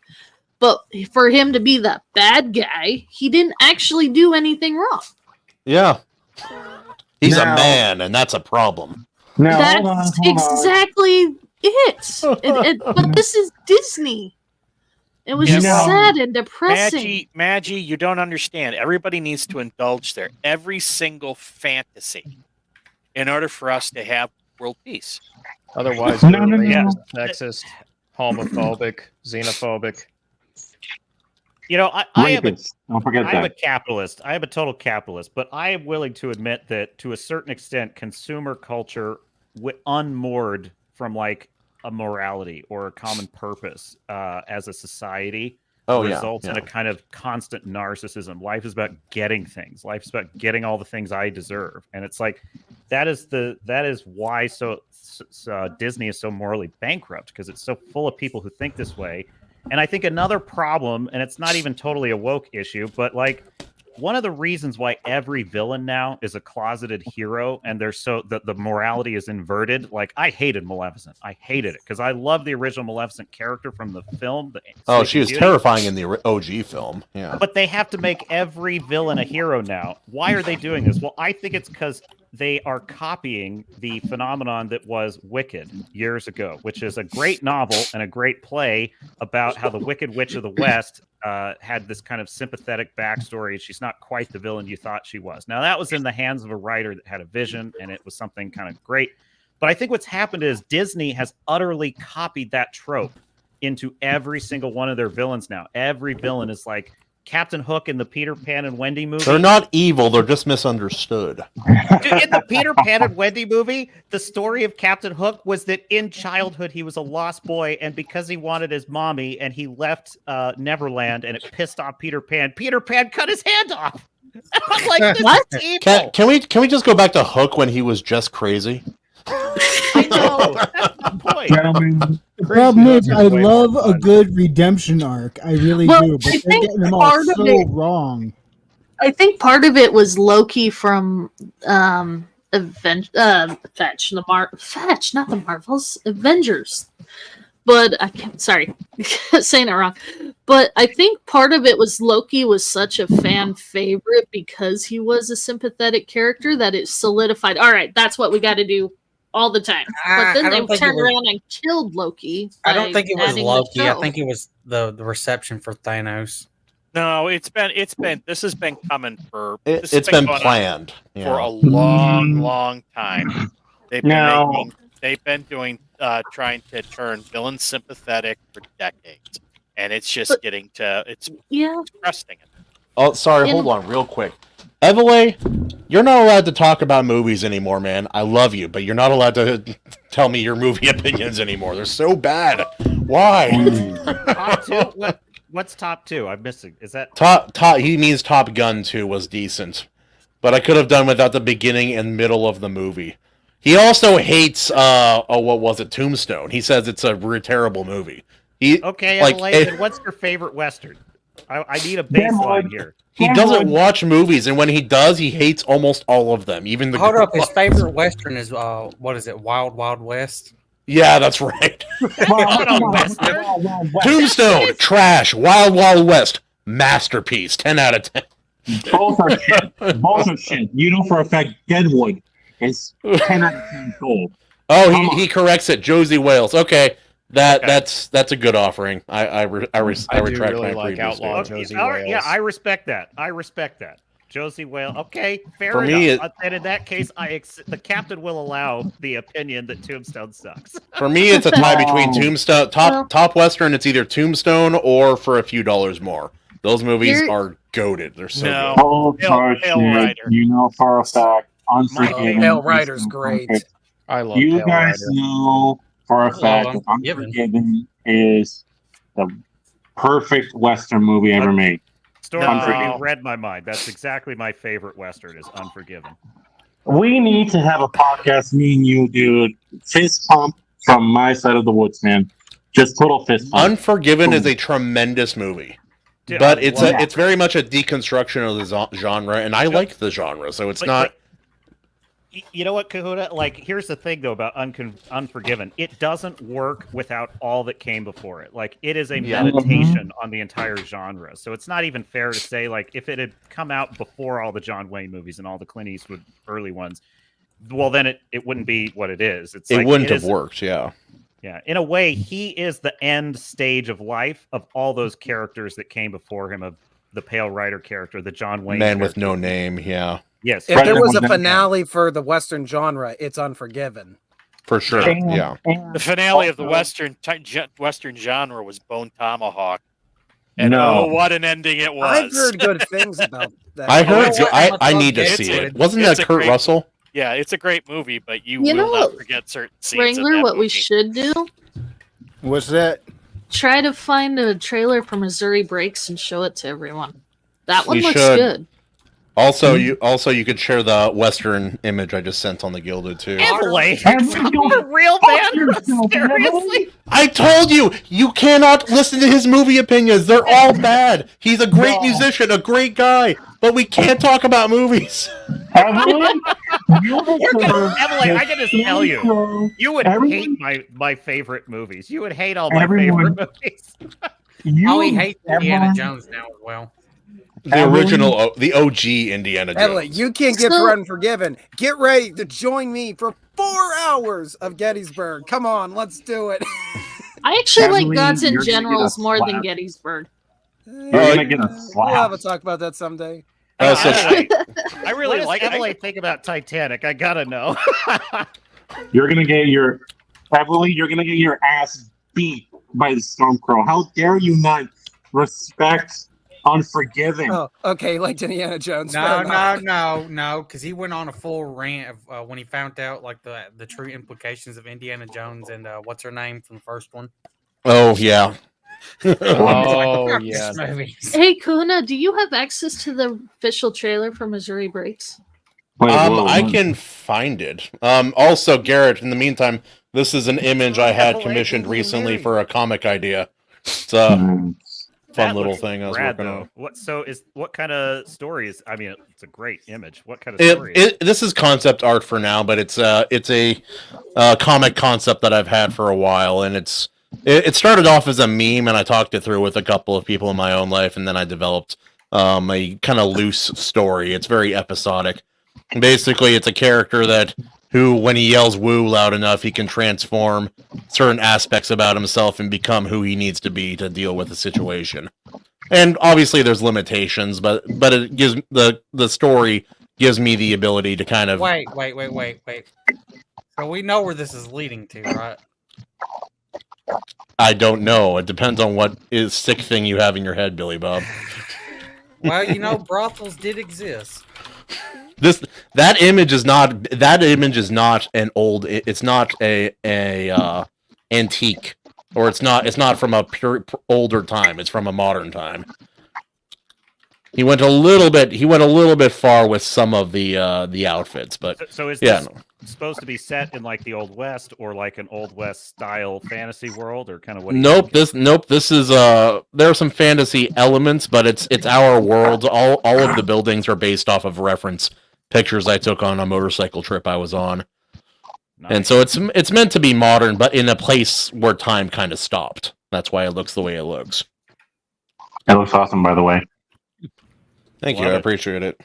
Yeah, I have a kaiju version of the character coming from a certain friend of the channel here soon. Let's see.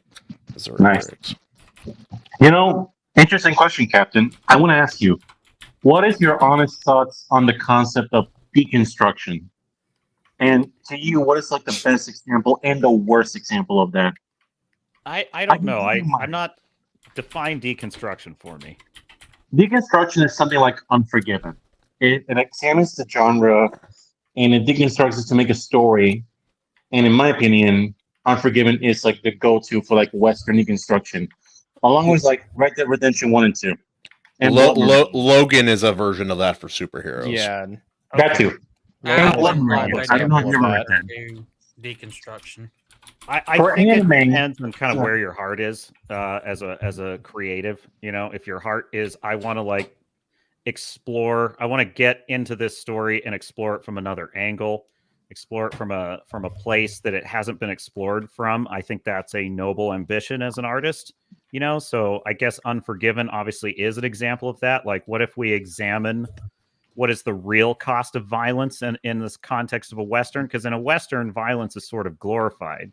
And Unforgiven is a story that is about a man who has led a violent life, but he's terrified of death. And now he's being beckoned back to it.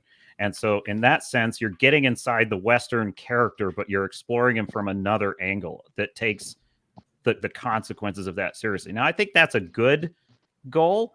I think the antithesis, though, is like Rian Johnson, who does The Last Jedi, and his idea of a deconstruction. All right, we got to kick him. He's bringing it up. Triggering. Okay, I wasn't trying to like drop a bomb. I'm trying to answer the question. Garrett, The Last Jedi is my most hated film of all time. Well, here's the thing. Wait, I blacked out. What's going on? What's going on? Okay, maybe I went too hot on that. All I'm saying is the point is, in that case, the motivation is for him to glorify himself as a creative, and that's how I see it. And that I think is the wrong also attitude. to ruin people's childhood. It's a different kind of deconstruction, a much more malicious kind. I think there's another less malevolent but equally misguided reason, and you could interpret it as being one of that guy's motivations, which is he just simply finds the tropes boring. You know, the classic trope of a Golden Fleece story about Luke stopping the Death Star is boring to him. And so he views it as, how can I make this interesting to me? And it's like, but you shouldn't have done that with something where it wasn't yours to do that. You know, it's a deconstruction akin to ramming your car into a brick wall. Yeah, but that one was pretty much nefarious. It wasn't even like, oh, he's bored of the tropes. Yeah. So like, hey, let me take like one of the best characters from the original trilogy, who literally went out of his way to convince his father, you know, to go away from the dark side too. Oh, my nephew has a little bit of dark side. Let me stand over his bed. I had a nightmare, so I'm going to kill my nephew in his freaking sleep.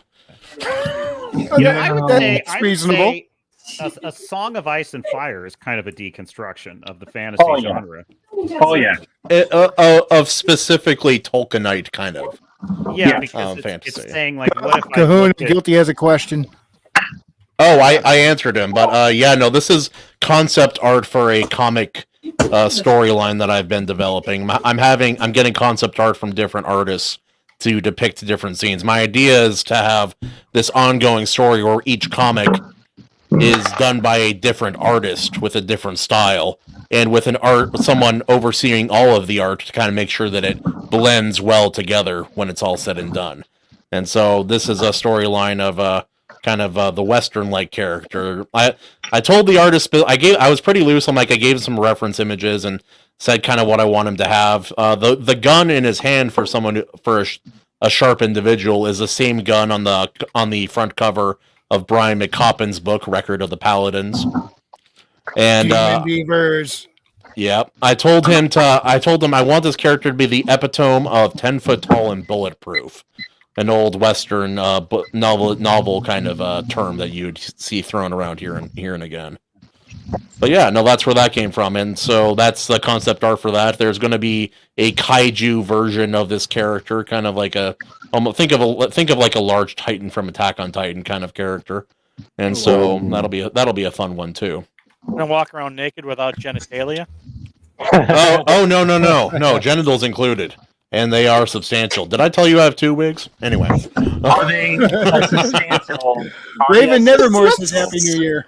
Let's watch that trailer before I get another image. Yeah, I did send you that trailer, Wrangler, so we could watch it. So, Captain Garrett, this is a trailer for a modern Western film being developed by a friend of the channel and a friend of the Iron Age named Jared Christman. And completely independent. Him and his buddies making it together. It looks really good, and this is very raw still, but roll tape.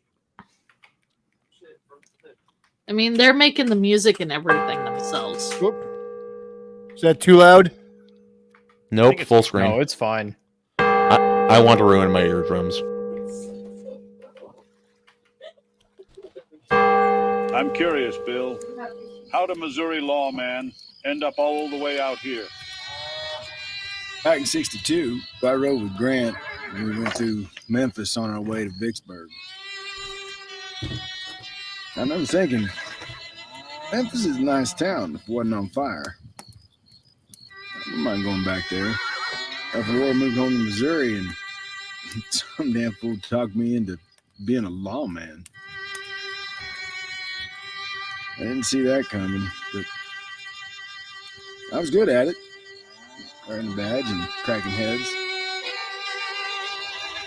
I don't know. I just had an itch, man. Just felt like there was something I was missing. Something else I wanted to do. So I came out here. How'd you get to running with Shooter then? I met Shooter in Chattanooga. In lieu of a court martial, he was on disciplinary leave. People didn't like Shooter, but we always got along pretty good.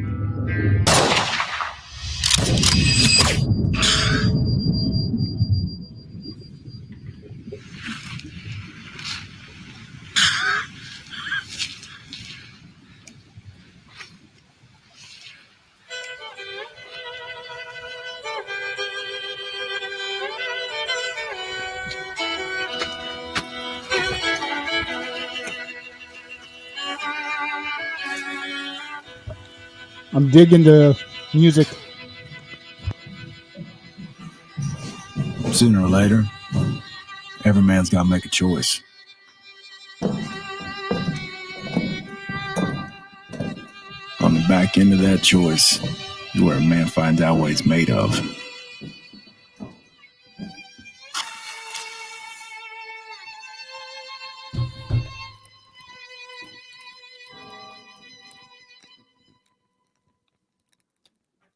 I will say also he has shared a lot of exclusives with the Gilded for a Drink with Crazy, and every time we see something more, it gets me that much more excited for it. Yeah, it's the cinematography is looking good. I like it. It's looking pretty good. Nice reference, King Bob. I'm excited for this movie. Sorry, I was loving the music in that because it just put me in that same mindset for Firefly. Well, he's got the full trailer already released. I think what it started was the music videos for the album, and then just evolved into a full movie. Well, the trailer is not. He shared it with us, but the full trailer, it's not on his YouTube. So if it is posted, Idaho mostly. That part of the world. Yep, it's a very different setting than you see most westerns as well. It looks very like if I hadn't been there, I wouldn't have known exactly where they were. But I've pretty much been exactly where they're filming that. Very nice, love it. All right. Well, listen, I'm gonna bounce. I have to work tomorrow. I'm sad to say, but I wanna leave off by saying this. Despite my trolling and despite my persona, Mr. Garrett, I'm very happy to talk to you extendedly. I didn't get a chance to do that the last time I saw you. He wants to get to know you some more after, you know. Yeah, it was good talking to you, Stormcrow. I don't know why you're so down on yourself. You seem cool to me. Everybody's here. He's a shy giant. He's like 6'8", by the way. Yeah. I'm not cool. I'm too old to be cool. I'm too old to be alive. You're the youngest person here. That says a bad thing for us. No, but I will say this. Like, I had no expectation there was going to be here, either on this stream or on Royce's stream or on even Otter's stream when we played the campaign with him. I had no idea there was going to be a part of this, right? And a year went by, here we are. And now we're coming into a new year, and the new year. You're not going to cry, are you? No, I'm going to laugh because this is the new year where a certain event is going to happen, and I don't know if we're all going to survive that. So I just want to say, you guys are cool. And if something does pop off, I want all of you here on the stream and on the comments to like prosper and thrive and to accomplish your dreams, because I know for a fact that your dreams are way better than whatever the hell Hollywood is churning out. You know what I mean? So Garrett, if you want, and if you're okay with it, I would very much adore to have you back here again, and I would adore also to have you on Gilded, so we can talk Fallout, TTRPGs, Mass Effect, everything that you love, because that's cool stuff that I love too. And thank you so much for giving me that book, because I genuinely, one of the things in my life is right now, I know I'm not going to be rich, I know I'm not going to be famous, but at the very least, I want to make something that you guys can enjoy.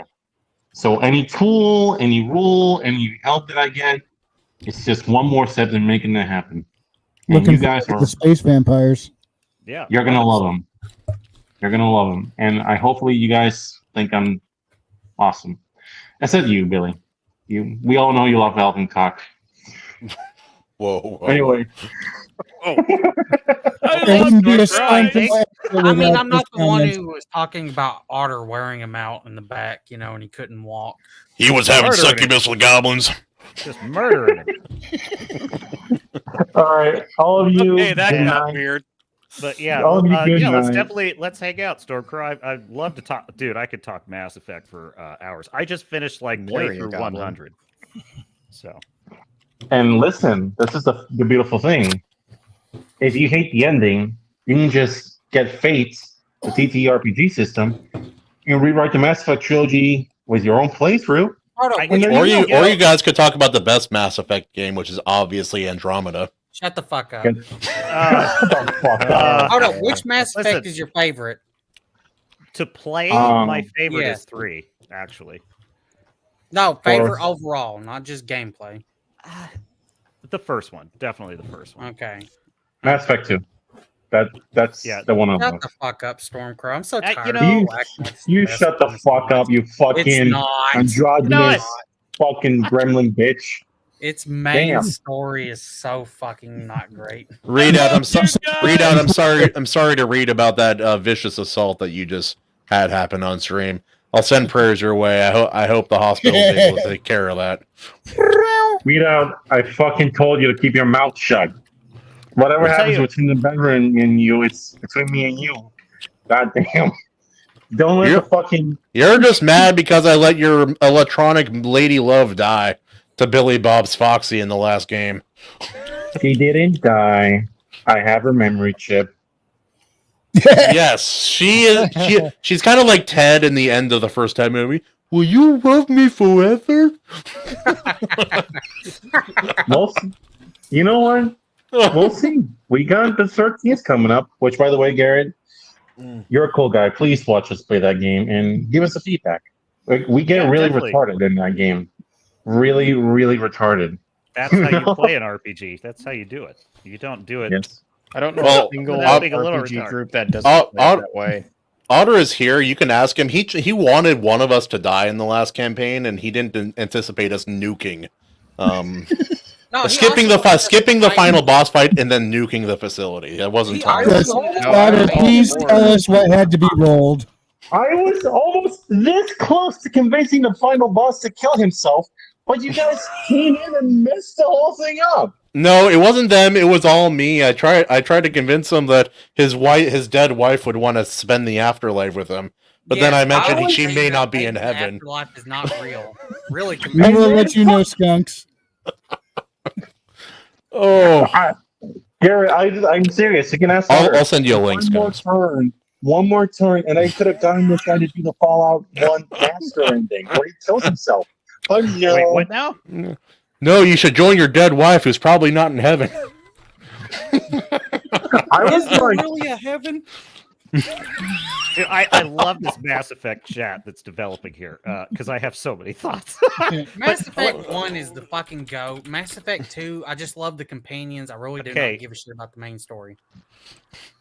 I will defend Mass Effect 2. And by the way, I think Evelyn and I have finally some common ground. I like Mass Effect 2 because you're Jack Bauer in space, and it's rad. That's why I like it. You're just a badass rogue agent stopping the bomb from going off, in that case, the collectors. I just think that's so rad, and I had a blast. Yeah, but the only thing that really saves the game is the companions, because you're mainly doing the companion quest in that. It's most of the game. It's not the main story. Plus, in Mass Effect, sorry.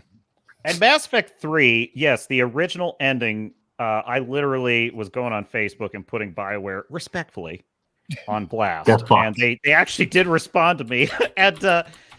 But then when they did the extended cut, it was not perfect, and I have my issues with it, but it was at least a pretty decent ending, and I just sort of consider the 98% of the game leading up to it to be a pretty amazing ending to the story. So, and I like the gameplay. Mass Effect 3s? I am. Oh. I hear your groan. It's not perfect, but it's enough. Which color do you like? Which color do you prefer your ending? Okay, here's the deal. I will defend you, Garrett. Yeah, which rainbow did you lick? Okay. It is not you know what's Game of Thrones interesting? season 8. I've got all sides. No, okay. So listen, you wouldn't know this if you're a completionist, or everyone who plays Mass Effect kind of has like one kind of style and story they typically do. But what people don't realize is like the score you get on your resources determines how good the ending you choose will be. So if you do the destroy ending with not enough assets, it's kind of a bad ending. But I think if you do the maximum war assets destroy ending, that is to me the only real ending. Yeah, I still kind of hate it. It's not because you end up killing the entire fucking race. The Geth. You kill the Geth and you kill Edie, and I hate that. You're right. I hate that. But Shepard survives, and the Reapers are dead, and that is the proper ending. Here's the thing: they should have made the ending where if you got all 4 war assets, you would actually defeat the Reapers. I agree. And you know what? The control ending is an Orwellian nightmare, and the synthesis ending is an even worse Orwellian nightmare. And so I sort of hate both of those endings. But yes, the destroy ending, if you didn't have to accidentally kill all Geth in the galaxy, screw you, BioWare. Like, actually, it's not BioWare. It's the director, Casey Hudson. It's kind of his fault. He just thought that was such a great idea, and that was lame. Thanks, Kevin Feige. Guys. Casey Hudson. There was so much cut content in that game, dude. We were supposed to go to the Turian home. We're supposed to go to all their home worlds. Like, actually, are you shitting me? I wanted to see Palavin. If you haven't played Mass Effect, you're gonna be like, "Oh, dude, this is." I think it was also a victim of the streamlining that was going on in a lot of games back then too. Gamergate was at full swing on Mass Effect 3. Yeah. Oh yeah. So getting on a better topic, this was my favorite graphic novel that came out this last year. At least in regards to IronAge and American comics. Oh, Michael Bancroft. Damn. Yeah, Michael Bancroft. Yeah, my favorite. Maji, what is on your mind? I'm having a full-on dyslexic day, man. Nothing sounds right. Nothing reads right. Anyway, my favorite, Michelle Bancroft. No, he wrote The Lucent Waking Dream. I thought it was the best first issue of any comic that I read this last year, outside of well-established like French and Japanese comics. So I'm going to challenge you with Fiendish. I haven't read it. I will have to check it out because it looked like. Have you read Lucent? I was gonna get it, but I don't have the money right now. Oh, rats! I guess we can't compare them. Is it still available? I thought it was not. Fiendish? Yeah, I think he still has it on his website. Oh, if it's available, I can pick it up. Yeah, no, Evele Music and I, the guy with bad movie opinions, he's great in every other way. That's just it's his fatal flaw. But he and I have a show where we read IronAge comics and have a show talking about what we liked, didn't like, and kind of a hour and a half kind of review session in essence. You know what? One video we can't do, right? Which one's that? Shadow of the Conqueror. Oh, jeez. Yep, I'm not doing that one. Worst graphic novel I've read this year. Most graphic novels, if I don't like it, I'll just put it down. So I didn't really read a bad graphic novel this year. So yeah, Raven, if you go to Amazon, it's Blood and Oak is the name of the book. And That's it's, such a 2 great books. name, man. Thank you. I appreciate that. It's meant to be part of a series. It's a nautical, I call it a swords and sails story, and it's going to go all the way from the Barbary Wars to the War of 1812 from the American perspective. And I just dropped the link in the chat. And I still think Appreciate you. I still think Readout holds his breath when he thinks 1812. Oh, dude, I love. He's like Alex Jones chomping my at the favorite bit. DRD in Farscape. Dude, he's breaking out in a cold sweat right now. That's the thing too. He's a historian, but he hasn't really studied the 1800s. It's not really his area of specialty, and you know how. Dude, it he's gonna like ban us all. By the way, Well, we got I everything know here. the We got the book paperback on is the kind of Hydra, we got the expensive, book on Lundy's but- Lane. We got several books on uniforms for the War of 1812. We got there's a lot of War of 1812 up there. Yeah, but he hasn't read any of them, so it doesn't really matter. It's not like he specializes in Spanish American War or 1812 at all. Well, that's at the other end of the century. Look, the War of 1812 is essentially what happened when the United States of America decided to declare shenanigans for a hot minute. Hijinks ensued. I haven't read that on a single Shenanigans document. went out. What do you mean? They declared shenanigans and weird stuff happened. Yeah, no. Everything was definitely legit. It was all good. Also, Garrett, what were you saying about the paperback? Is it a chunky book? How many words we got here? It's I'm trying to remember. It's 130,000 words. It's thick. It's thick. You could use it as a really good doorstop. I'm just kidding. Amazing. Somebody But breaks into the actually- house and beat him. One way to sell your book. Now- Did you intend Damn, boy, he's thick! I just violated my own rule. Patrick Bet David's like, never make fun of your own dream, and I just did that. So No, but it actually shows a lot of personality when you do. Like, just have Yes. a lighthearted fun. self-deprecating, but never your own dream. I kind of agree with that rule. So, but anyway, no, I'm very proud of it. And but you know what's weird is Amazon. The price of the paperback is kind of it's $19.99. I make like $1 on that. Like that's all I get. That's literally like the minimum I can make it for. Because of the cost of production, and it used to be a lot lower. Like Yeah, the they've cost of raised the production, prices recently. They've really raised it up. And honestly, the other kind of chicane, and I'm not complaining. Amazon gives me a place to self-publish, and they do the fulfillment, so I'm grateful for that. But one thing they do that kind of sucks for indie creators is they kind of want the minimum to be $9.99 for certain perks, and that is to favor the publishing houses, because the publishing house books are all $9.99 on Kindle, and I just think that's kind of overpriced. So For something you'll never hold in your hand, yeah, that's pretty. It's not even an audio performance like an audiobook. I can justify an audiobook, which is something we need to see more typically, if you see a of book in the that Iron much, Age it's a as well. textbook. So Garrett, when's the audiobook coming? there is an audiobook for the first one, and the narrator is Travis Baldry, and I just got lucky that he's kind of blown up. He's huge now. But he's an amazing talent.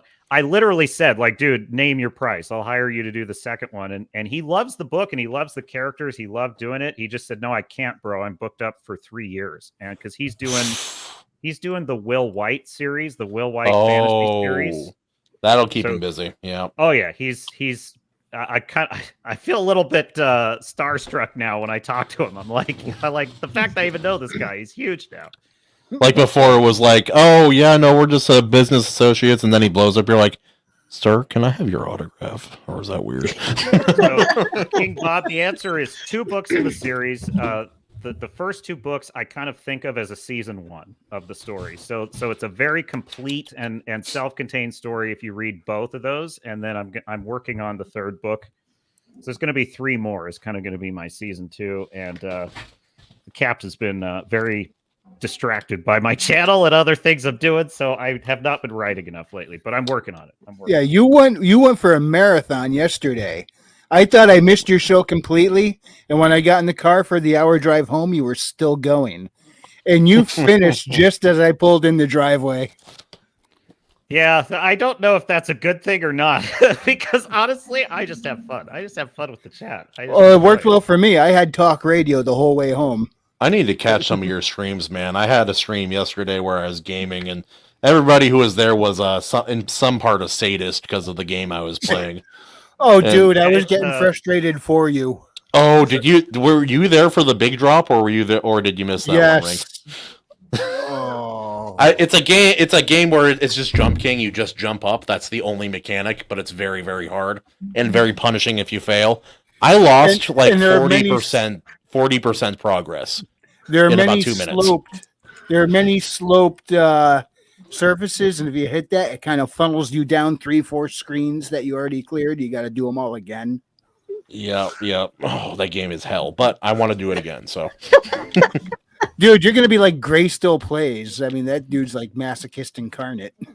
I almost swore on stream, and I swear on other people's streams, and I pseudo swear on my channel. But people pay attention. I don't really swear on my own channel very much, but I came this close when I was playing that game.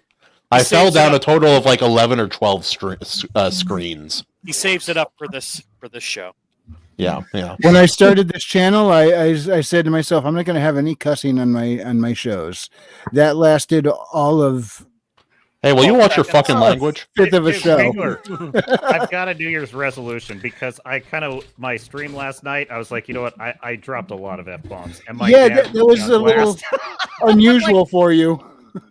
I'm like, Dad, come on now. I'm not going to I'm a grown-ass man. I'm not going to listen to me, son. I'm just trying to tell you there's a reason to use it sparingly. I'm like, all right, fine. He's wise, and you're angry because he's right. The Marvel Cinematic Universe in the 2020s is okay to go on F tangents. I think it's fine for that occasion. So here's my solution, Wrangler. I'm going to replace the F word with frack from now on. I say fetch, and they laugh at me. Do you know what I think? Girl, that is so fetch. Gretchen, fetch is never going to be a thing. Girls. Oh my God, yes, sound like that's exactly what I think of. Oh my God. Or with all of his furry little friends over there in Florida. I'm not joining in this conversation. Also, Garrett, your book is thick, but is it Bridge House thick? Actually, look at this boy. Yeah, it's about like that. It's about like that. The second. I was going to say this. The word count is similar. This thing's a monster. Yeah. What was your word count again? 130,000 for the first book. No, wait. I think was it 130 for first book, and then it was a little bit higher for the second book. Well, what's 30,000 words between friends? But Tim is asking, have I ever had mead, and if so, what brand? I don't know. I've been to breweries before, back when I was drinking. He drank alcohol. so much that he just doesn't know. Yeah, I don't remember. I might have tasted it somewhere, and I feel like I did, but I just don't remember. But when I was drinking beer, I liked ales, and I liked 8 IPAs for a while, and then I suddenly realized, why have I ever started liking these? They taste like skunk, and because they were marketed to be special. That's why.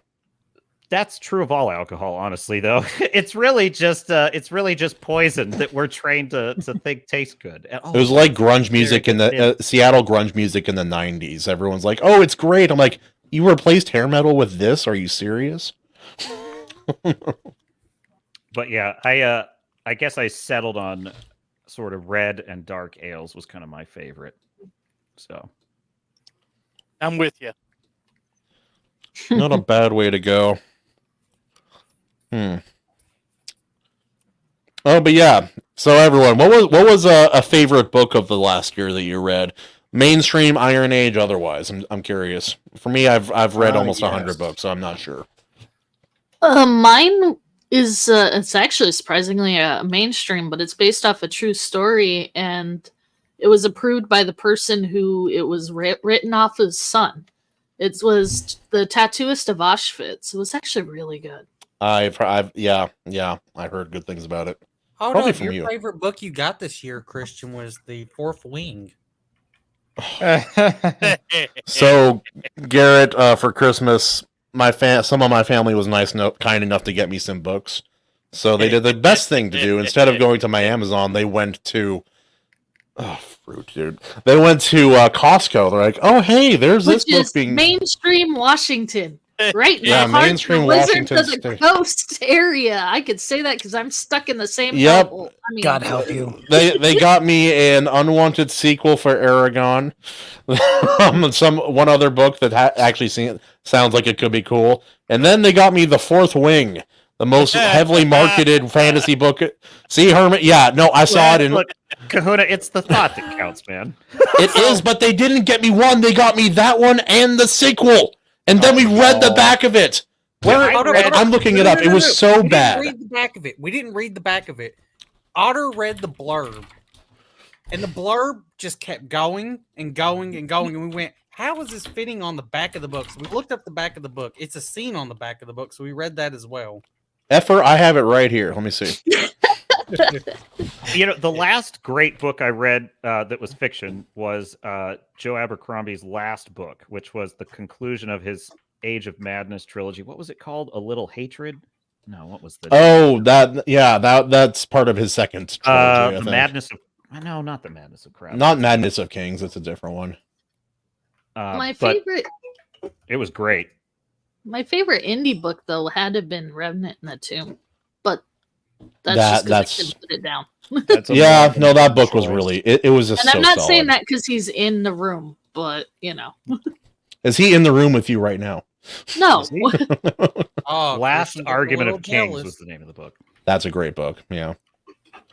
I will say I think Joe Abercrombie has just a skosh of TDS, but because there was a we're gonna make the Union great again. That was literally a comment. That was a line of dialogue in Oh boy. the book, and I was like, really, Joe? Fuck, it's a fantasy novel. Can you just make it allegorical and subtle and just leave the topic anyway? But now, do y'all want to hear the horrible blurb for The Fourth Wing? Yes, I can read it. Yeah, I can let's read hear it. Cartman read it? Oh, can I read it? Oh yes. Oh, Yes. please. Yep. I've heard this All before, right. but I'm going to hear it again. Oh, dude, I lost my nut the other day talking about this damn book. Go ahead, Otter. Go ahead. Do you have it up already? All right, I'm gonna. Wait, there's the blurb and then there's the back of the book. Which one are you reading? Read the blurb because it goes on forever. All It right. doesn't end. Oh, I read the back of the book and because I was talking to them about what the books I got. I'm like, I've seen it marketed everywhere, so that means it's really mainstream. And I hate most mainstream books that they're pushing heavily these days. Oh, Maji, what was the tag on it? Romantasy? Yes. Romantasy, yeah, or a new adult. It's not New young adult. adult, it's new adult. It's for the young adults who have now gotten older and haven't changed their I think taste in it's any way. Amazon's way of trying to separate young adult from adult is called new adult, and that way they can stop advertising books that aren't for kids. as Maji, young what adult. we saw. It's in the like young blurb adult, today, but they it sounds like bone. a YA novel. Yeah, it's All right, essentially let me what pull Kahuna up the said. blurb really quick. Oh, dude, it's pain. Also, why is the paperback $40 and the hardcover $17? I know. I was asking that question What? to myself the other night. Why? You know You why? know It's what? because it's for That's Costco. probably That's Amazon screwing up, because at one point I went and lowered the price on my hardcover, and then it got jacked up to like $27, why. You know, and it was Bob stuck has there a for a point. week on its own before it went back to its own.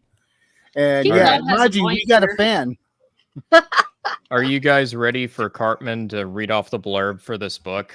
I just want to Yes. say, King Bob, can I pay you to like my book as well, please? Actually, I will recommend him Garrett, for developmental editing and proofreading. Garrett, he is amazing beta reader. Like he'll go through, he'll highlight stuff. Maji and has say, her "Hey, big this collection of sucks," betas. or- I'm one of them. I'm usually her stool. Everyone should But- have a stable of betas. He is a really good editorial Oh beta. my god. Nobody's a dom. No doms like Maji. Oh, jeez. All right. Sorry, Maji. No, you're good. No, I'm it's used to all right. it. You should have seen the jokes when we went on this stream together. I was dressed up as that sexy Grinch back there, and she was dressed as That was Maji last week. Prime. He was with us. Oh, that's right. Yeah. Okay, Yeah. so All right, let's what go was this ahead and about, try Cartman? this. 20-year-old Violet Sorengear was supposed to enter the Scribe Quadrant, living a quiet life among books and history.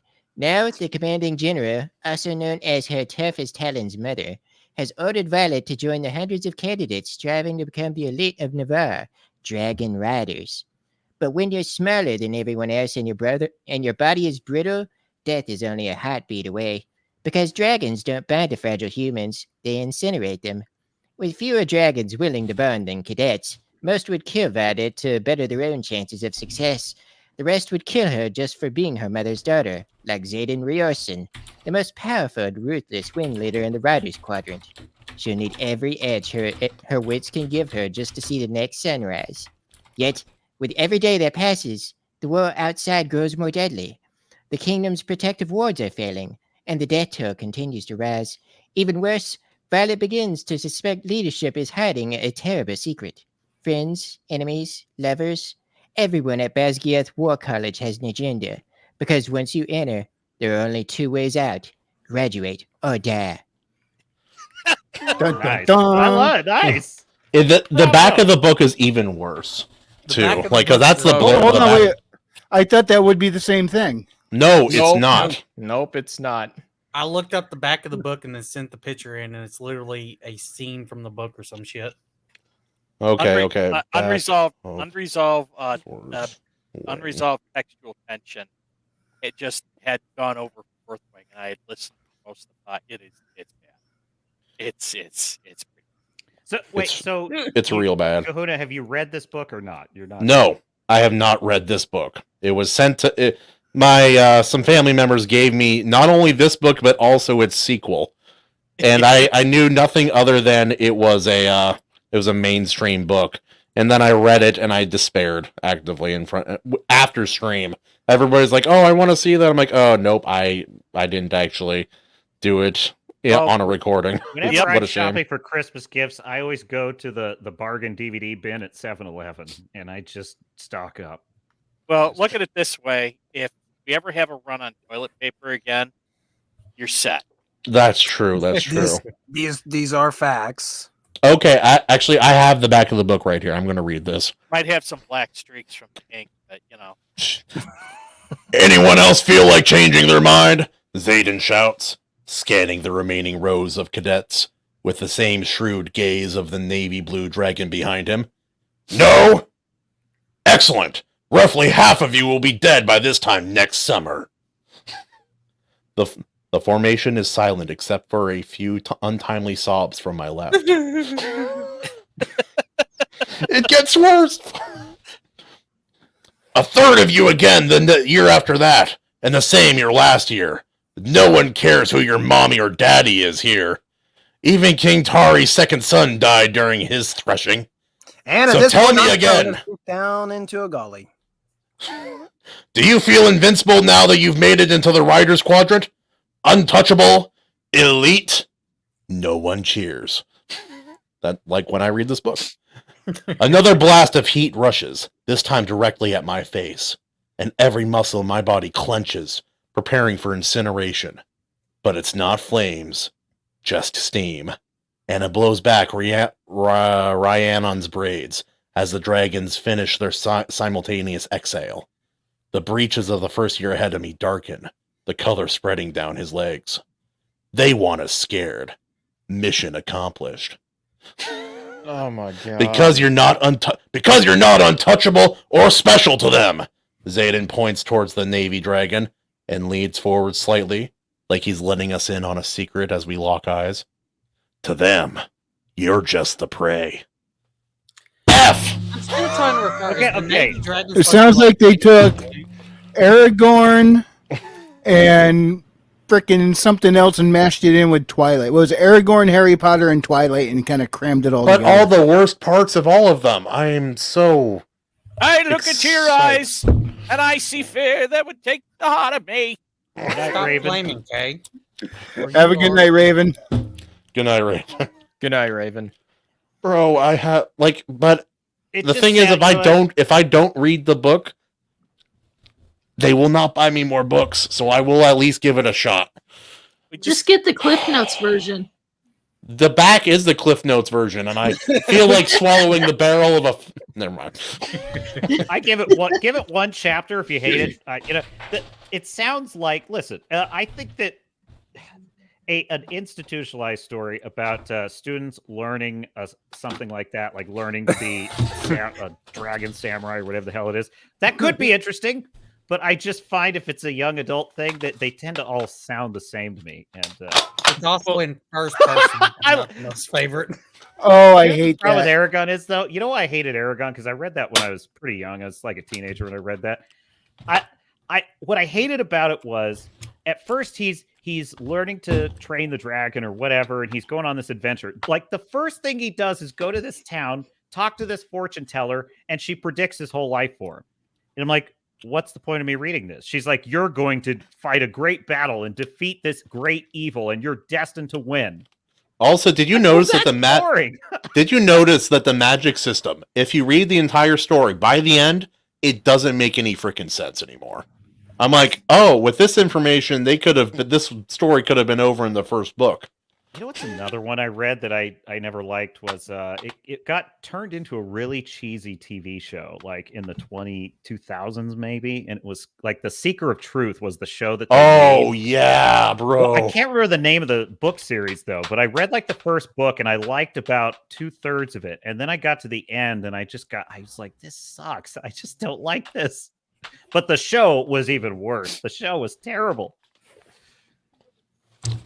I read a good mainstream book recently too. Oh, that's what it is. By Brian McKellen, Sins of Empire. I read that book recently. Holy smokes! Sword of Truth. You're right, King Bob. That was it. That is what it was called. Holy smokes! Sword I of forgot Truth about series. that. Well, now let's see if I can do them today. Okay, good. I know that swallowing a barrel it seems preferable to reading the book. Dr. Peterson. And you know, if you probably cleaned up your room, you wouldn't be this depressed all the time. I don't want to clean up my room, Dr. Peterson. Don't tell me what to do. You either clean up your room or you read Fourth Wing and see. You can't make me. Oh crap! See, that's what happens when you force yourself into situations. You're saying if I pump myself too hard in my dirty room, my life isn't going to go the way I want it to? Well, pretty much, yes. Oh, Herman, did you get to speak about the Twitter thing? Oh, yeah. Yeah, he did in the very beginning. It started, I stopped. I have a very long response to the guy. But yeah, I kept hearing the keys tapping away throughout the show. I'm like, oh, this is still going. That was definitely me a little bit, but yeah. But well, here's the thing. There's a guy named Yan Lacune. Yeah, he's referencing a tweet that says a survey of 5,699 published authors found that in 2022 their median gross pre-tax income from their books was $2,000. And then the guy, this Yan LeCun, who's an NYC professor and an AI specialist or whatever, responds, only a small number of book authors makes significant money from their book sales. This seems to suggest that most books should be freely available for download. Oh, God. The lost revenue for authors would be small and the benefits to society large by comparison. And then about 790 thus far stomped all over him. And he then continues to dig the hole deeper by saying, a lot of misunderstanding misunderstanding in the comments. I'm certainly not suggesting there should be a rule forcing authors to release their books for free or anything. But I'm just making the point that many authors are more motivated by the intellectual impact I'm just making the point. Every time I read this, I'm just making the point that many authors who are more motivated by the intellectual impact than by $1,000 of income should probably just make their book available for free download. This does not preclude publishing a paper version. The number of folks in the academic world do this, which is true, but then again. So then I went in to say, do you have any clue how long it takes to write a decent book and the costs involved in publishing? He responds back, I'm quite familiar with how much time and effort goes into writing a book. The fact that the median income of book authors is a mere $2,000 is certainly upsetting to people who are trying to make a living writing. The obvious conclusion, this is where I nail him, the obvious conclusion is that authors either don't do it for the money or have unrealistic expectations of sales. But I'm not sure I understand why this would cause you to be angry at me. So I replied to him, I quote his one statement. The obvious conclusion is that authors either don't do it for the money or have unrealistic expectations. Okay, so settle in, get a soda, because here's where I go gonzo. My first book, The Revenant in the Tomb, was originally offered as a free book. I got a handful of takers and virtually none of them read it. When I sold it as a completely unknown author, I sold roughly 230 copies. When my next book came out, my overall sales doubled from the prior year in less than 6 months. About half of that number were The Revenant in the Tomb.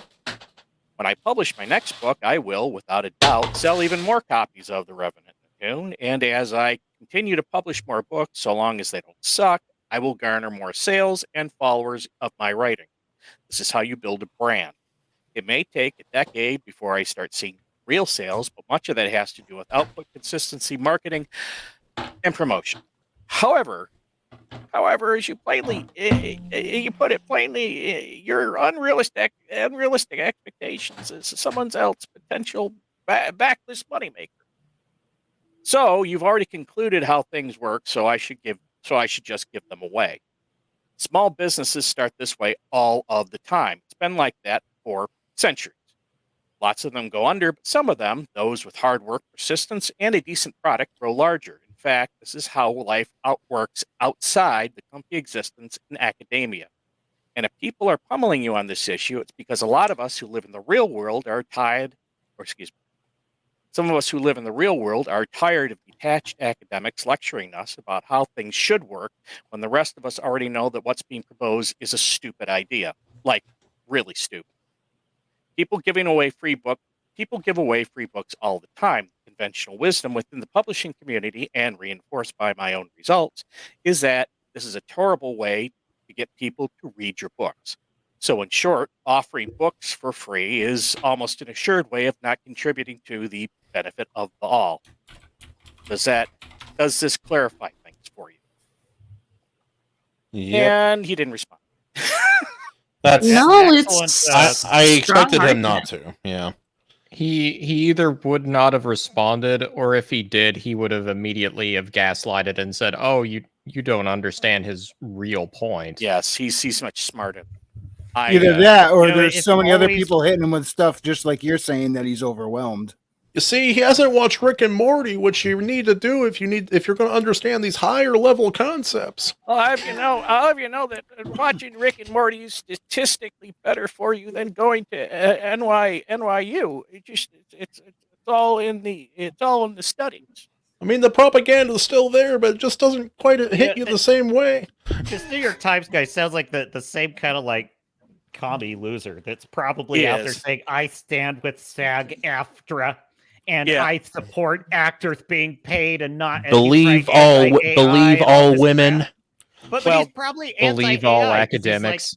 Like, AI's not fair. It takes away jobs. It took our jobs, and it's his profile is professor at NYU, chief AI scientist at Meta, researcher in AI, machine learning, robotics, etc. ACM Turing Award laureate. So he's about as you go. useful in the Come on, words of focus. the character from Not bad. No, Dodgeball.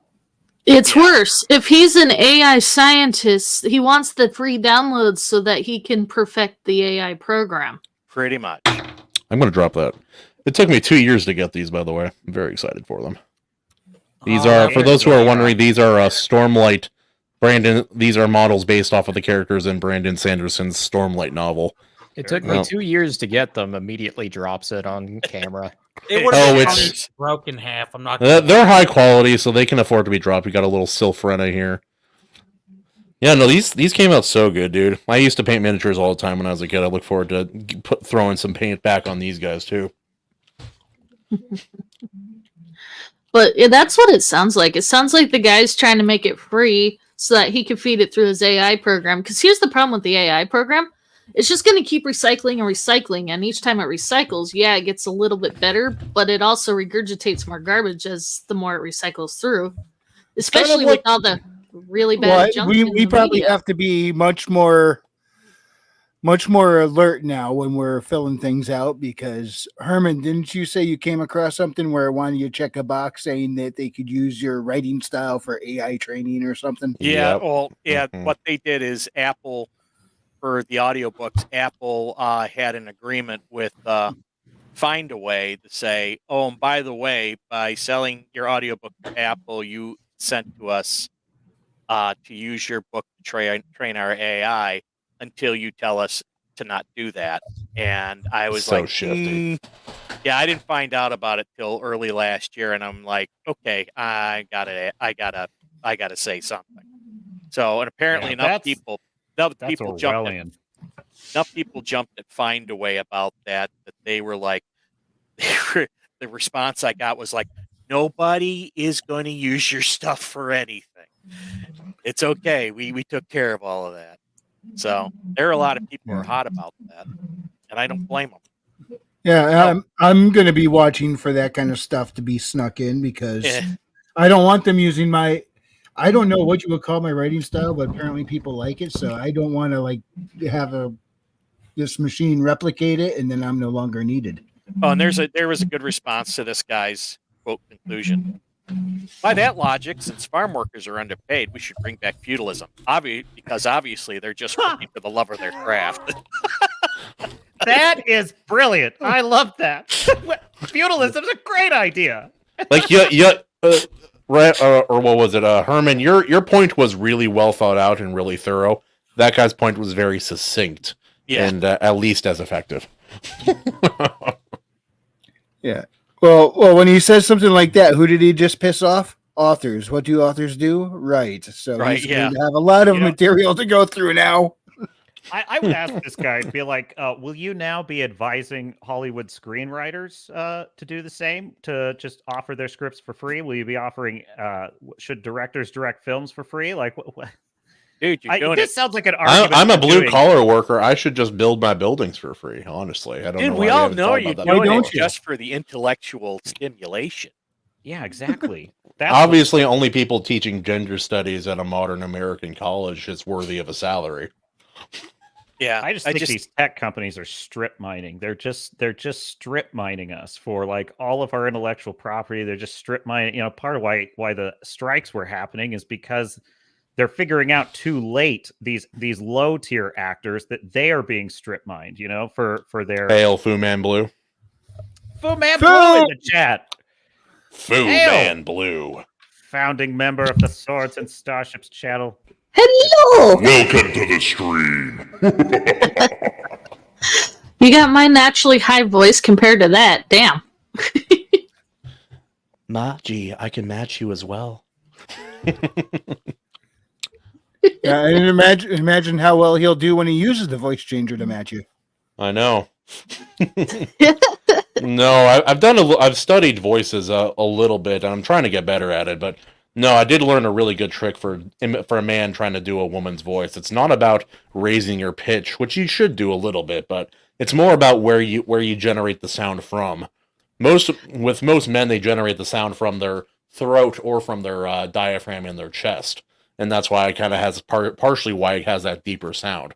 But with a woman, the best way to imitate a woman, at least I found as a guy, is to speak with the front of your mouth, generate the sound up here. So it's instead of me talking like this, it'd be like, yeah. So I'm just gonna be talking like this, and just like kind of brings it down a little bit. You Change did not your pitch. sound like a woman at all. No, I know. I wasn't doing the full thing. You need to talk like for Gabriel doing voices, Iglesias at the though. drive-through. Yeah, Speak especially for yourself. the front I of thought I your heard mouth and Jessica Rabbit. even using the nose a little bit, that really helps with generating a more effeminate voice. Oh, Oh, dude. You mean like this, Otter? I know you Yes, would be into someone who exactly talks like like that. this. Sound like a nerd. Wow, Actually, well, Otter's more into, these guys. 4 big guys. I tried to do a deep voice when I was recording for James. Oh my gosh, Oh, my it throat was- hurt so bad after. It didn't go well. Dirt Maji. 4 big guys. And I got to... Anyway. Oh. Let's go back. Okay, we're back. Yeah. So what were we talking about before we went all? We got distracted. A firm voiced masculine handshake. We were According to talking female. about some socialist dickhead telling you to give your books for free. Yes. Oh, sounds like the guy I got in an argument with on Reddit. He said it started off all wrong. He's like, "Hey, I don't appreciate those racist comments you made." I'm like, "What do you mean?" He's like, "Weren't you this guy in this comment section talking about this?" I'm like, "No." He's like, "Are you not that gay white from Washington?" I'm like, "I'm white. I'm from Washington, but I think you have the wrong man." It didn't get any better from there. How does Dirty Mind have anything to do with any of this conversation? I'm so lost. Maji, No, her problem is the opposite, Tim Allen. He's on his 4th bottle of mead. What do you expect? Tim Allen, Maji's the one who was talking about how squishy her beaver was on stream, completely innocently, to the amusement to most of us. I didn't know what that meant. I have a stuffed beaver that's actually really cute, and I even showed it on screen, thinking that people Look wanted how to know what I squishy was it is. talking about. Nice beaver. Thanks. I just had it I stuffed. don't think you're helping your case, bud. You're gonna make the whole new. Remember over on Rumble where they were saying pound the plushie? Now it's gonna be pound the plushie. Well, it was like on the last week's stream. I was like, "All right, sorry guys, I gotta grab Maji's beaver real quick." Yeah, he turn off had it because it's literally right here. Need beavers Yeah, he and had betas. it Oh right my! next to Honor. I really should drag the topic back on track, but this is too funny. I literally meant a squishmallow. That's the shape of a beaver. And then Yeah, Joe Maji. says, now her throat hurts. Shake my head. So, Wrangler, weren't you Well. going to ask like what everyone's favorite movie is? Yes. Sorry, I didn't mean to make it awkward. That was a long. Or I could tell you what my favorite book was from this past year. What was Elias Burner, hail! Good to see you. I told you. I didn't say it earlier, but Craig had joined us for a bit. Don't know if he's still there. Hail, James Craig. He said Happy New Year. Yeah. But yeah, from the past year, out of everything I read, my favorite turned out to be The Black Saint from Timo Burnham. I've started that book. Yeah, it's not bad. I enjoy it. I love this book. All right, and I know a lot of people disagree with me, but when I was reading throughout the year, actually, I might have finished it at the end of last year. I had read Shad's book, Shadow of the Conqueror, and I actually really liked it. I know. I did too. Most people don't, and I understand it, but yeah. Well, but I still found it to be fun. Listen, And I can't comment but on then the novel. I was calling that my favorite until Infinite Money Glitch knocked that down a peg. But then The Black Saint, I picked that up, and nothing's touched it since. It looks cool. Batman meets Lord of the Rings in this fast-paced fantasy action thriller. Yeah, no, it's not bad. Yeah, no, I was reading the beginning of it. I'm like, oh, I wonder. It starts off very different than how I expected a fantasy novel with this cover to start out. It starts off very it's very focused Grounded. on the interpersonal relationships and more like ballroom politics and like basically learning how to function in this kind of society. It gets to here eventually, but I'm only just getting there myself. Yeah, but let's be honest, it's no Fourth Wing. I have Timo's other book that I mean to read. It's Dawn of the Black Sun. I actually plan on reading and reviewing that one. If you guys get a chance, you need to read Daniel's Jisadai. Dude, Jisadai is so solid. It was a lot of fun. That was one of my favorite books I read. Like, one of my favorite Iron Age books I read. I can't wait to see what that looks like as a comic. The fact that it got funded is amazing. Yep. King Bob just said, I read his other book. I'm going to give it a 4 out of 5. King Bob, you are referring to Timo, I think. What was it called? The Black Dawn? The Black Dawn Saint. of the Black Sun. Dawn of the Black Sun. Is that the one you're referring to? I assume so.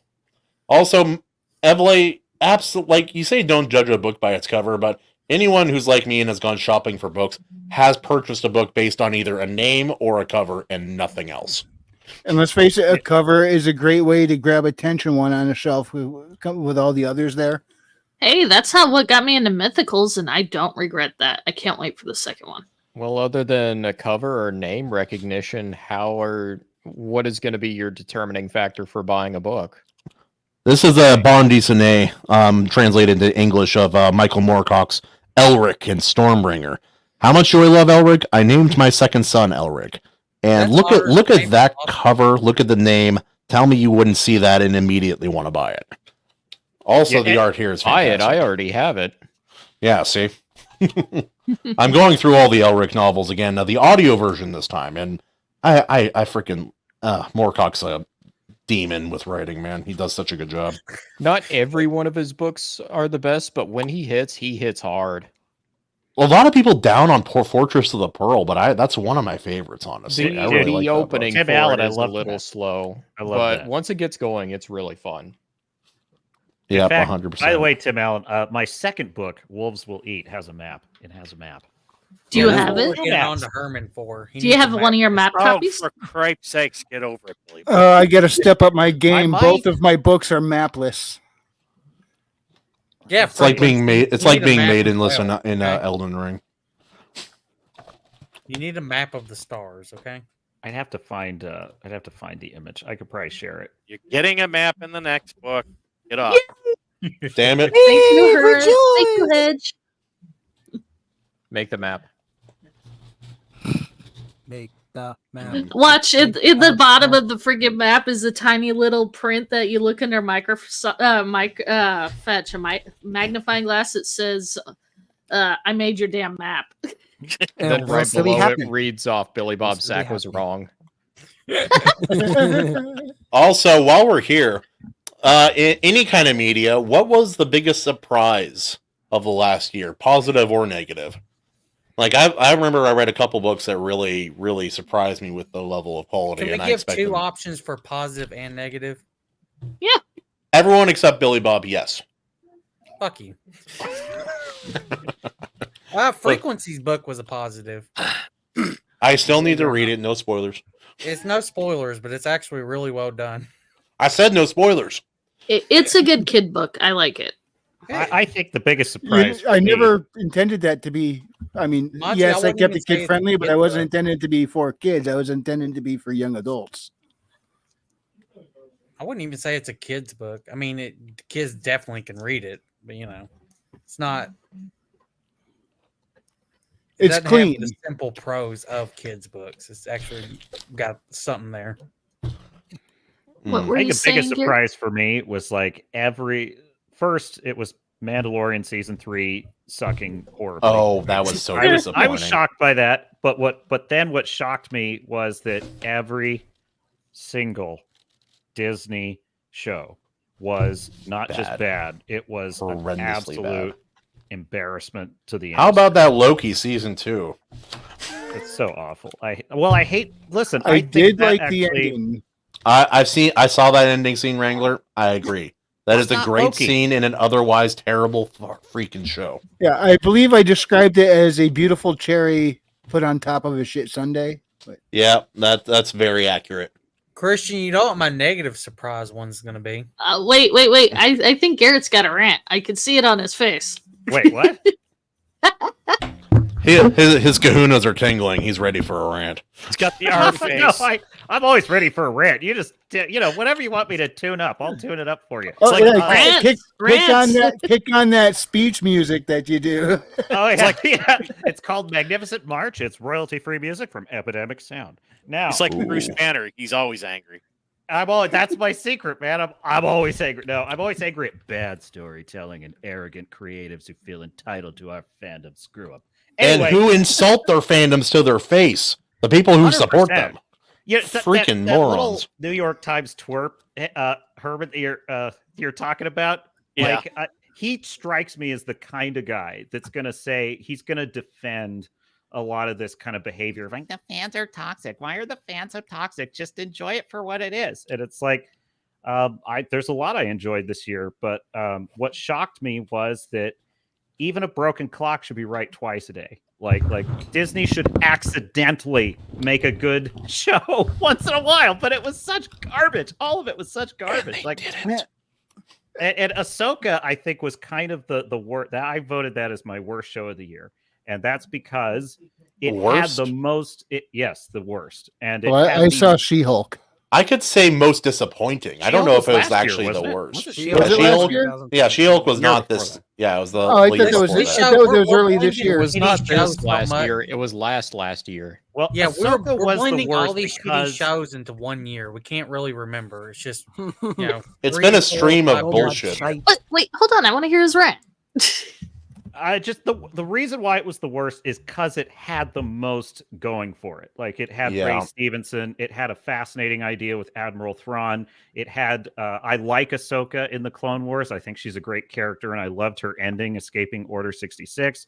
I even liked her in Rebels. I thought she was good in that show too. Yeah, can we get rid of what's? But it was off. Dave Filoni.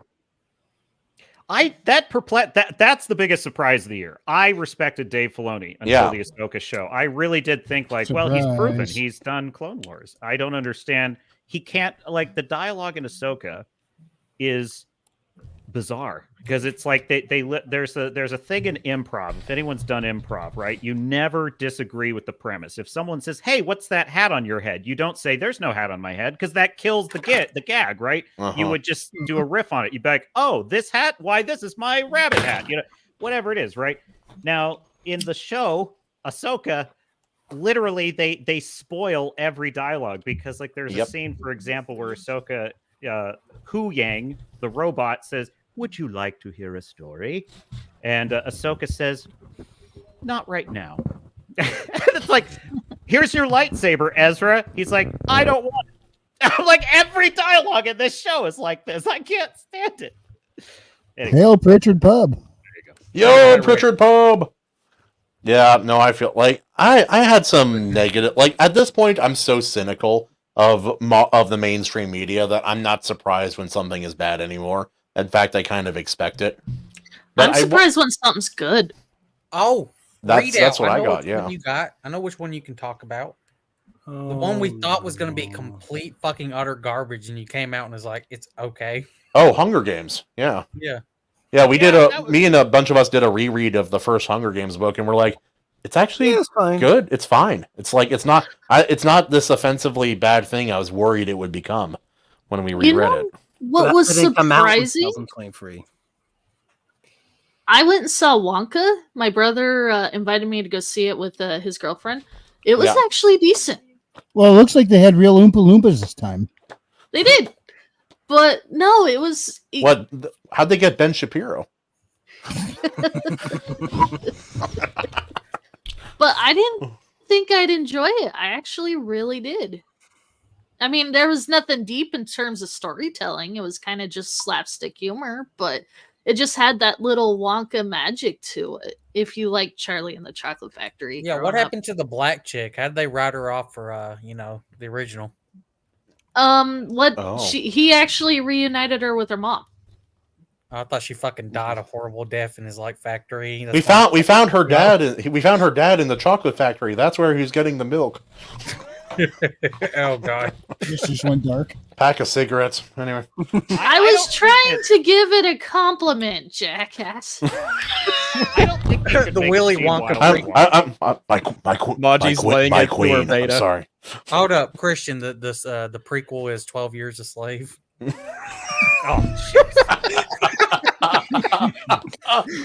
No, it's not. It's not as magical as the Gene Wilder. The sequel is Roots. That's the problem though, because back then they made this stuff without all the toys and gadgets they have now, and they made it better.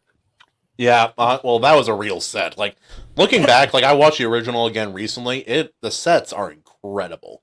Well, no, that room was like if you watch the bonus features on the first time it was released in DVD and Blu-ray, that everything in that room was 100% edible. I mean, according to Gene Wilder, it didn't taste good, but it was edible.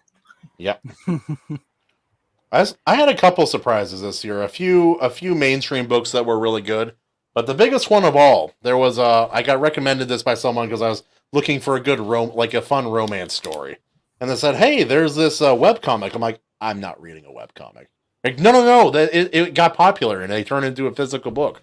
I'm like, "All right, let's see it." And so I started reading Lore Olympus, and it's partially woke garbage, but but the art style is intriguing and the storytelling is decent, and it's nothing that blows my mind, but the story is fun. Between that and the art. Like, this is the example of what a good story can do if it has the right elements and it actually is trying to tell a good story. Like, this has woke stuff that I disagree with, but as a whole, the story is an enjoyable read. In fact, I own... Volume 3, you read Yeah, no, these boys are thick, too. I got three or four of these things. Yeah, 4.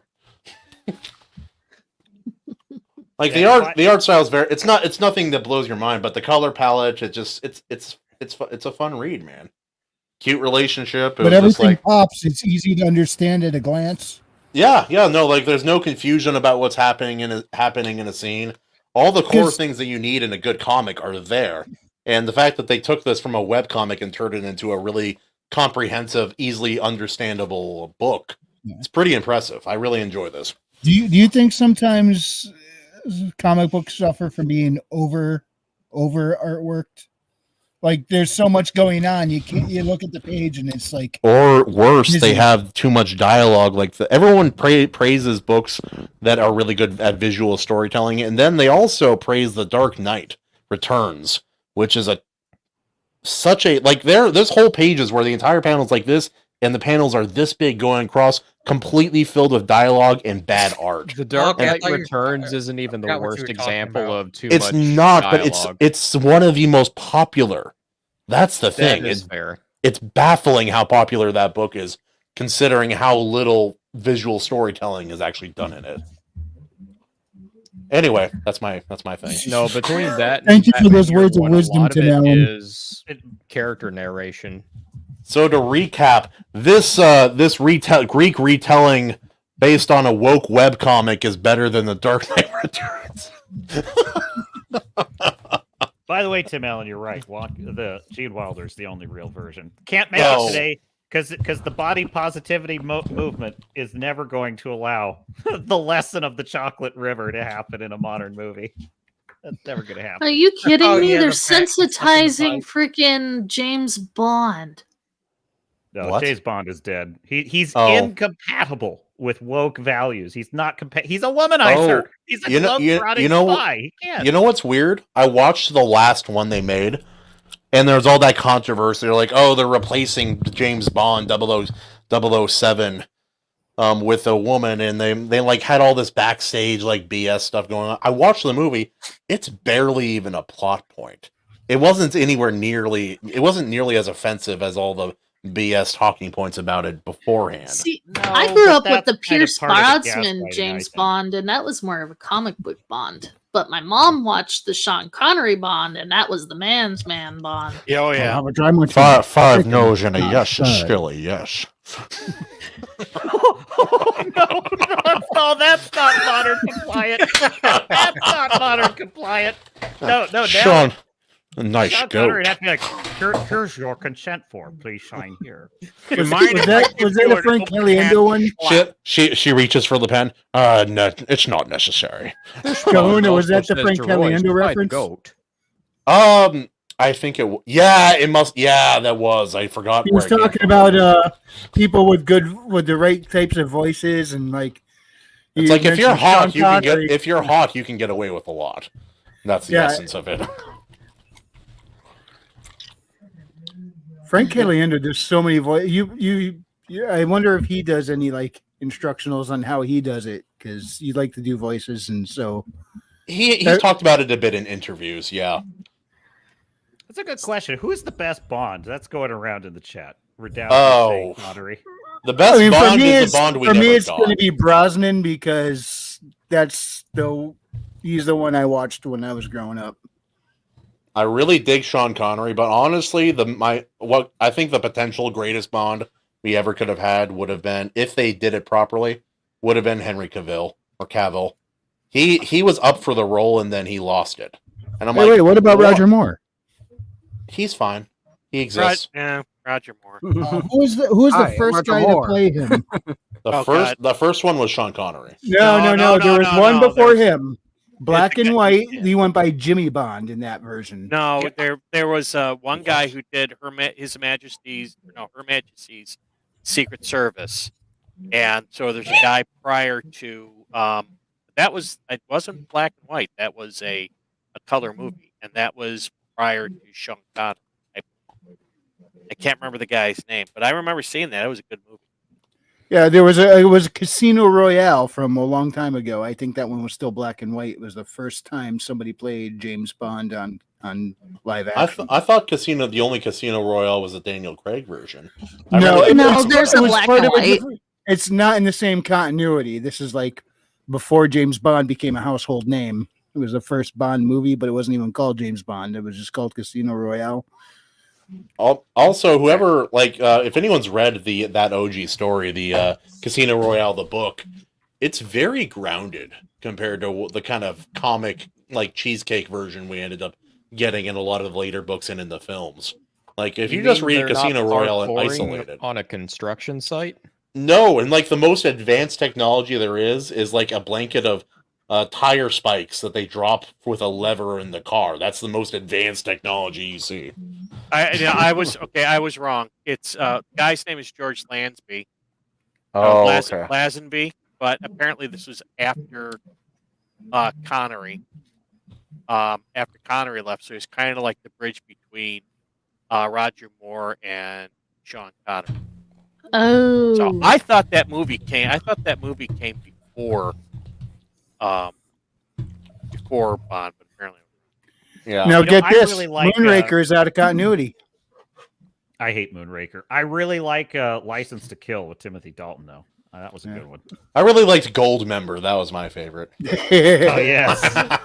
No, but seriously, there was an unfortunate smelting accident. Everybody leave except for you in the back. Yes, you. There are two things I hate in this world. There's only two kinds of people I hate: intolerant people and the Dutch. But Moonraker actually was not in continuity with the others. Yes, Sean Connery played him in that one, but that was a different studio, not part of the same brand that all the big Bond movies were part of. So. Okay. Roger Moore. Wow, look at the size of that. Johnson, get over here. Man, have you ever seen such a big... Peter, come take a look at this. I think Roger Moore is my least favorite. He's always been my least favorite. I never Craig. liked him. Daniel Craig. I don't. No. He doesn't... Daniel Craig is closer to Sean Connery than any of the other Bonds. Yeah, but I didn't like his story. For 5 minutes, I don't like the way they directed the first movie. I don't like how they directed some of the Daniel Craig movies, but I don't think Daniel Craig was the problem. No, it's just the story Kahuna, itself. That's exactly right. I agree with you, Kahuna. I agree. And I think that I'm probably in retrospect, in the fullness of time, I'm going to say Pierce Brosnan. I probably agree with is probably the best, but I liked Timothy Dalton a lot. Obviously, Sean Connery's the GOAT. Just But I like Daniel Craig, but for some reason, Roger Moore just did not work for me. He wasn't manly enough for me. I don't can't know remember who. There was one that didn't work, and it's been so long since I've seen it. I'm not sure who it was now. But I do remember there was one in particular. I was like, that's not a good Bond. Who was the TV Bond? I didn't like him. The one for the TV show. What TV show? James Bond Jr. Maybe. No, That's I the thought there only was a Bond mini show I Adventures of remember. Young James Bond? No, there was it was called James Bond Jr. It was a cartoon show in the late 80s, early 90s. Dylan Mulvaney. Oh, has anyone seen that picture comparing Ben Shapiro to Dylan Mulvaney and how they look exactly Oh the yeah, same? that was so weird. You know, you never see them in the same room at the same time. So, the thing is, when you really look at it. But hey, that's just a theory. King Bob, is that the name you were trying to remember? Timothy Dalton? Evelette, you may be right, but I don't want to hear it. No, Dalton had more movies. I was like, was it Lasbury or something like that? Yeah, that's Well, he had mentioned in one of his comments there was a Bond name he was forgetting, and that might have been it. Yeah, because he was in one movie, and the movie was horrible, and they had to go back with Connery for another film. Yeah, that was the His Majesty's Secret Service, and it had Diana Rigg and Kelly Savalas. George Lazenby. Yeah, I just said that not too long. Oh, Herman, that your best friend on Twitter, who you definitely weren't fighting with today. Yeah. I responded to a post about that as well. Except this may epitomize the reasons why I don't do live debates. How can someone be this brain dead or twisted ideologically? It makes me feel better about my own intelligence. You should have spelled. I spelled it that way. Yeah. Oh. So I think my favorite Bond movie is probably I think is GoldenEye. That's a great movie. I actually Skyfall. It came out. It's a bit nostalgic for me, but that may be my favorite. I really liked that movie. Which Bond game had Willem Dafoe as the villain? What? Yeah, there's. I think it was GoldenEye. Villain. Was that him? The 64 one, isn't it? No, he's not that old. Nintendo 64 isn't that old. They're talking about the game, not the movie. Oh, yeah, okay. It was a game. I forgot which one it was, but Willem Dafoe was the villain in the game. He is so good at being a villain. My favorite villain is Random Task.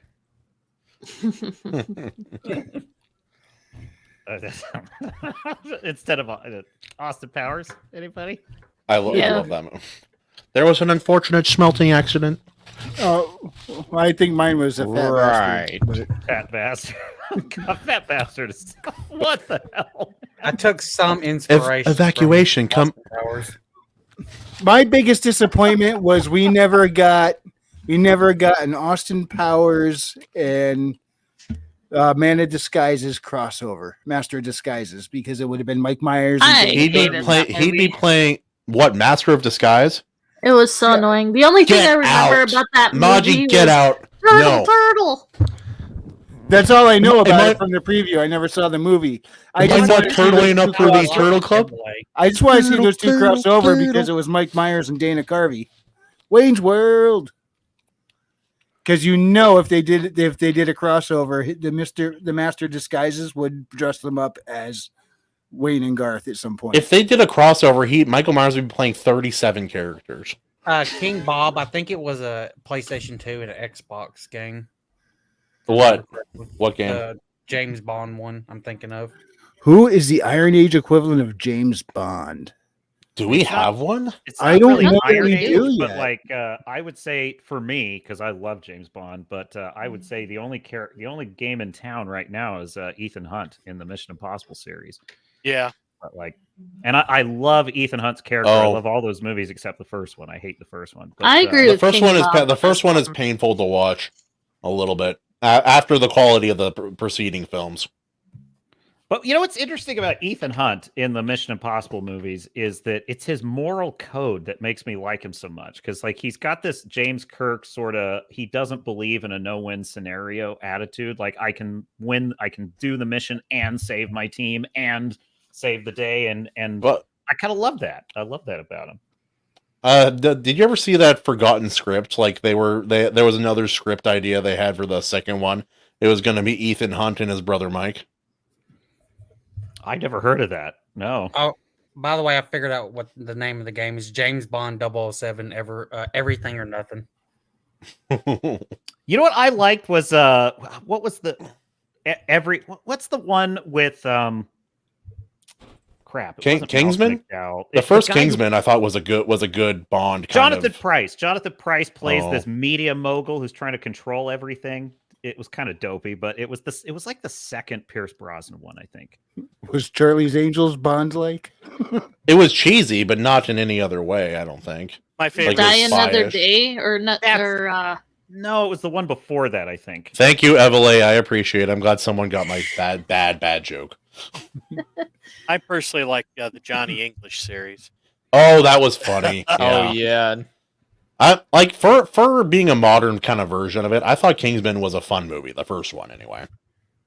It was good up until the very ending scene. With it has some really good scenes and then some really kind of scenes. Oh, son of a freaking Samuel L. Jackson in that movie. Tomorrow Never Dies. That was it. That was the one. Tomorrow Never Dies. I liked that one. That sounds like a Live Free or Die Hard like title for one of those. Well, here's films. the thing: the Pierce Brosnan James Bond was very comic book like. The villains were the gadgets were. Fucking drop it. Dude, Sean Bean as Alex Trevelyan, like that. What as 006? That was such a great character in GoldenEye. I did like how it came down to a personal vendetta between the two over the moral code. Yeah, I don't know. I think that maybe is why, like, at first I like Casino Royale. I like Skyfall. Quantum of Solace was kind of a mixed bag. Everything after that point is awful. But I did like Casino Royale because of the idea of, like, let's do a less comic book James Bond that's a little more grounded. But he still had all the trappings of a James Bond. Like, he's confident, he's cocky. But the problem is, like, he was a little more I truly enjoyed the parkour scene. That was great, but they really screwed up with Lashif because he was such an interesting character played by Mads Mikkelsen, and he just gets killed like a chump, like in the middle of the big payoff scene of him versus Bond. I'm like, what the hell? It happens that way in the book too. It's a little anticlimactic. Like that book. It's a weird book, but like, dude, if anyone hasn't read it, try reading that book with fresh eyes. Like, try to go in imagining you've never absorbed anything Bond, and it's a good ride. You have to find the books that are 10 years or older now. Yeah, because they're changing. Yeah. It's like when I was looking to buy a copy of Frankenstein. They're like, "Which version would you like?" I'm like, "Explain." Same with Outsiders. Yeah. Oh, we're gonna have to wrap this conversation up shortly, though, because we are coming up against the clock. Once we go over 3 hours, I cannot load this onto my SD card. Oh, yeah. Captain We gotta do a Garrett, quick wrap up, Dan. Oh, I have Otter? one last question. Oh, never mind. Go for it. Yeah, but women aren't allowed to speak. Yeah, I know, but if he's got to do it be under 3 hours, we got 9 let's minutes. just wrap it. Yeah, but I know I want to hear the question first, though. We can do it. catch it another time. It's okay. I was kidding. Fuck. Oh my god. All right, well then I'll just Now answer we're a question of my own. running Did I like Kingsman in the Secret Service? Yes, I did. I did quite a lot, and I thought it was great that the villain was second one? plotting. No, the first. Wait, no. What's the first one? The first one is just Kingsman. Just the Kingsman. Okay, yeah. Yeah. Yes, Skunks, it has. It's been 3. No, it's Come on, not. Masha, We have you're 9 killing minutes. me. You can't say, Captain, I have a question, and then say, no, I'm not going to ask. I want to know. Well, I'm curious. What is your take on these sensitivity readers, especially like, say, if they got a hold of your book? They're welcome to their opinion, but if they're reading to advise me on what I can and cannot say, they can go straight to hell. So, there you go. I'm curious. It's specifically engineered to piss those kinds of readers off. So that'll be fun. I never Garrett, write. you gotta talk to Sybil sometime. He has stories for days about sensitivity readers. Censorship is a tool of authoritarians, period. There's no exceptions. And I oppose all authoritarians, all of them, right, left. I don't care what their reason is. So, Hail, John. John A. Douglas. Hail, John. I'm in the middle Happy of your New book, Year. brother. Very excited to finish that book. Your book is a chonker. It's nothing compared to some of the mainstream fantasy I've read. Yeah, it's not that chunky of a book compared to other like mainstream fantasy out there. Try reading a Song of Ice and Fire book or one of the Stormlight novels, or even Wheel of Time. Wheel of Time Yeah, is chunky Wheel of too. Time or any of Brandon Sanderson's novels. League of All right. Extraordinary Gentlemen was a cool idea. Anyway, All right. let's start plugging. All right. Well, for my plug, I have a debut Swords and Sorcery novel out. It's called The Curse of the Star Raids, starring two brothers. Believe it or not, it's Two brothers. It's a tale of brotherhood, swords and sorcery, good old-fashioned adventure, and of course a little bit of spice in there for obvious marketing reasons. And I want to see General Karst versus Theo Animanth. Yeah, that'll be a future battle for sure. Athletic tits. Yes. where can we get the book? What's it called? The Curse of the Star Raids. You can find it on Barnes & Noble and Amazon. Curse of the Star Race, Steel, and Stormbright. If you type in Steel and Stormbright, that'll bring it up easier. Okay, cool. I'm looking for it. All righty, Garrett. Well, I kind of got all the plugs I needed. Steel. So I am at the Swords and Starships channel on YouTube and Rumble. So please check it out. I have a Sunday live show every Sunday at 1 p.m. Pacific, 4 p.m. Eastern, called The Captain's Cast. And you've seen my books on this stream. So Blood and Oak on Amazon, and there you go. What was your? I just added your links Swords to and the description Starships below. Swords and Starships is Okay. my YouTube handle and my Rumble handle. So that's at Swords and Starships on Twitter. I'm not great at Twitter, but Swords and at Starships. Got it. Yeah, he has, Swords a, and Su- Starships. he has a Sunday live stream every Monday. Hell yeah. Did I Things say are that? I probably wild. said- Did I say No, that? I no, might have said that. You said Sunday, but I thought I'd throw that in. Come on, Kahunas, hear the Sunday. All right, so that's my plug. Swords and Starships. Check it out. All righty, Maji. Check out IronAge.media. Richard's always putting up new prompts on top of he's really working hard trying to get Anvil 3 ready to go. Featuring also the album of First Strike, which has Evile music, Chill Kid, and everybody else.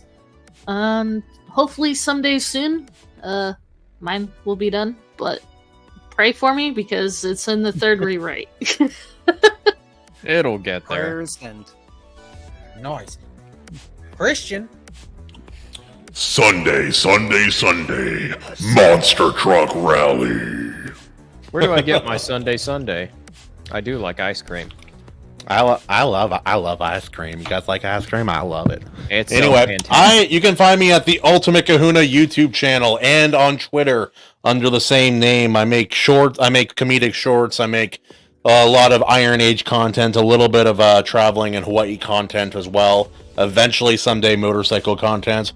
And yeah, no, just come on by. I'm doing live stream live readings of different Iron Age books. Anything someone wants me to read, as long as as long as it's safe for work, I'll read it on stream. So yeah, come check me out.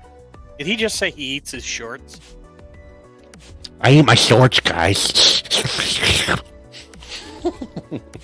All right, Herman, buy the book. Buy my books. There you go. Forever the read Ninja it. Tomb and the Wizard Stone. Go ahead. Alternately, the Stoned Wizard also works. Well, if you want to live, explore, and preserve history one step at a time, head over to Readout Productions. We have a wide variety of historic content. Not that it's important in the grand scheme of things, but it's historic because we talk about historical events. I'm using the word historic way too much and ruining my credibility. But Is it historically historical enough? Not enough yet, not to my liking. Okay. But if that content interests you, you should go over to my channel and subscribe. We go live most Thursdays at 8 o'clock Eastern Standard Time in the evening. hit like and subscribe. That's Is it his the Monday opposite live of stream. Woman King? Billy Bob Sack, the big kahuna himself. You can find me on Only Gremlins on Substack. Why does this exist? Only Gremlins. Oh, I like that. I originally had my Substack name being "Ask Me About My Kahunas." I wish I had stuck with it. Here's the thing, y'all can kind of blame RH Snow for like really getting me to set that up. She was really pushing for it. It's like, yeah, RH Snow responsible for degeneracy. No, RH Snow is such a sweetheart. Don't you dare. I know, that's why it's funny. Just makes it even better. I need to read Six Gun Shiva. You know what? Yeah, I'll shout her out too. Read Watcher of the Damned. It's a fantastic story, despite what some people say in certain reviews regarding it. And I'm going to reiterate one more time. First Strike. Everly Music's in there, AC Pritchard's in there, and Chill Kid. You're hearing his tunes right now. This is the wonderful song Neon Wrangler by Chill Kid. You know, his style kind of reminds me almost a mix of Kenji Yamamoto and Vince DiCola, kind of. But, I mean, his music is awesome. Go check him out. Link is in the description. Also, check out Haley Starr, Bad Kitty, a great sci-fi fantasy action adventure. You have a good time, characters with depth, and it's good, clean, so you can share it with your kids and not worry about anything inappropriate. And coming in the next couple of months is Bad Kitty, Haley's World, the sequel. Haley and Elizabeth are back, and they get crazier than ever. So be watching for that coming out, I'm going to say early April. If you enjoyed this presentation, hit the like, and if you didn't, I appreciate you stopping by. We'll see you next time, and God bless. Happy New Year! Happy New Year! Happy New Year. And if you're looking Bad for Kitty. reviews, check out Otter and Gino's King pages. Gino is 4F Foundations, King Bob. Really good reviews there, and I know Lord Otter's Substack's got some too. Oh, yeah, Bad House of Kitty Otter. 2 Electric Rubber Boogaloo. free Coming hours soon. now. Darn. Happy New Year, everybody. Happy New Year, Good night. everybody. Good night. Happy New Year. Oh, wait. I can't take us out yet. There's one thing I forgot. Oh no, what are we gonna do now? I forgot this. Jewish space lasers. Where's the button?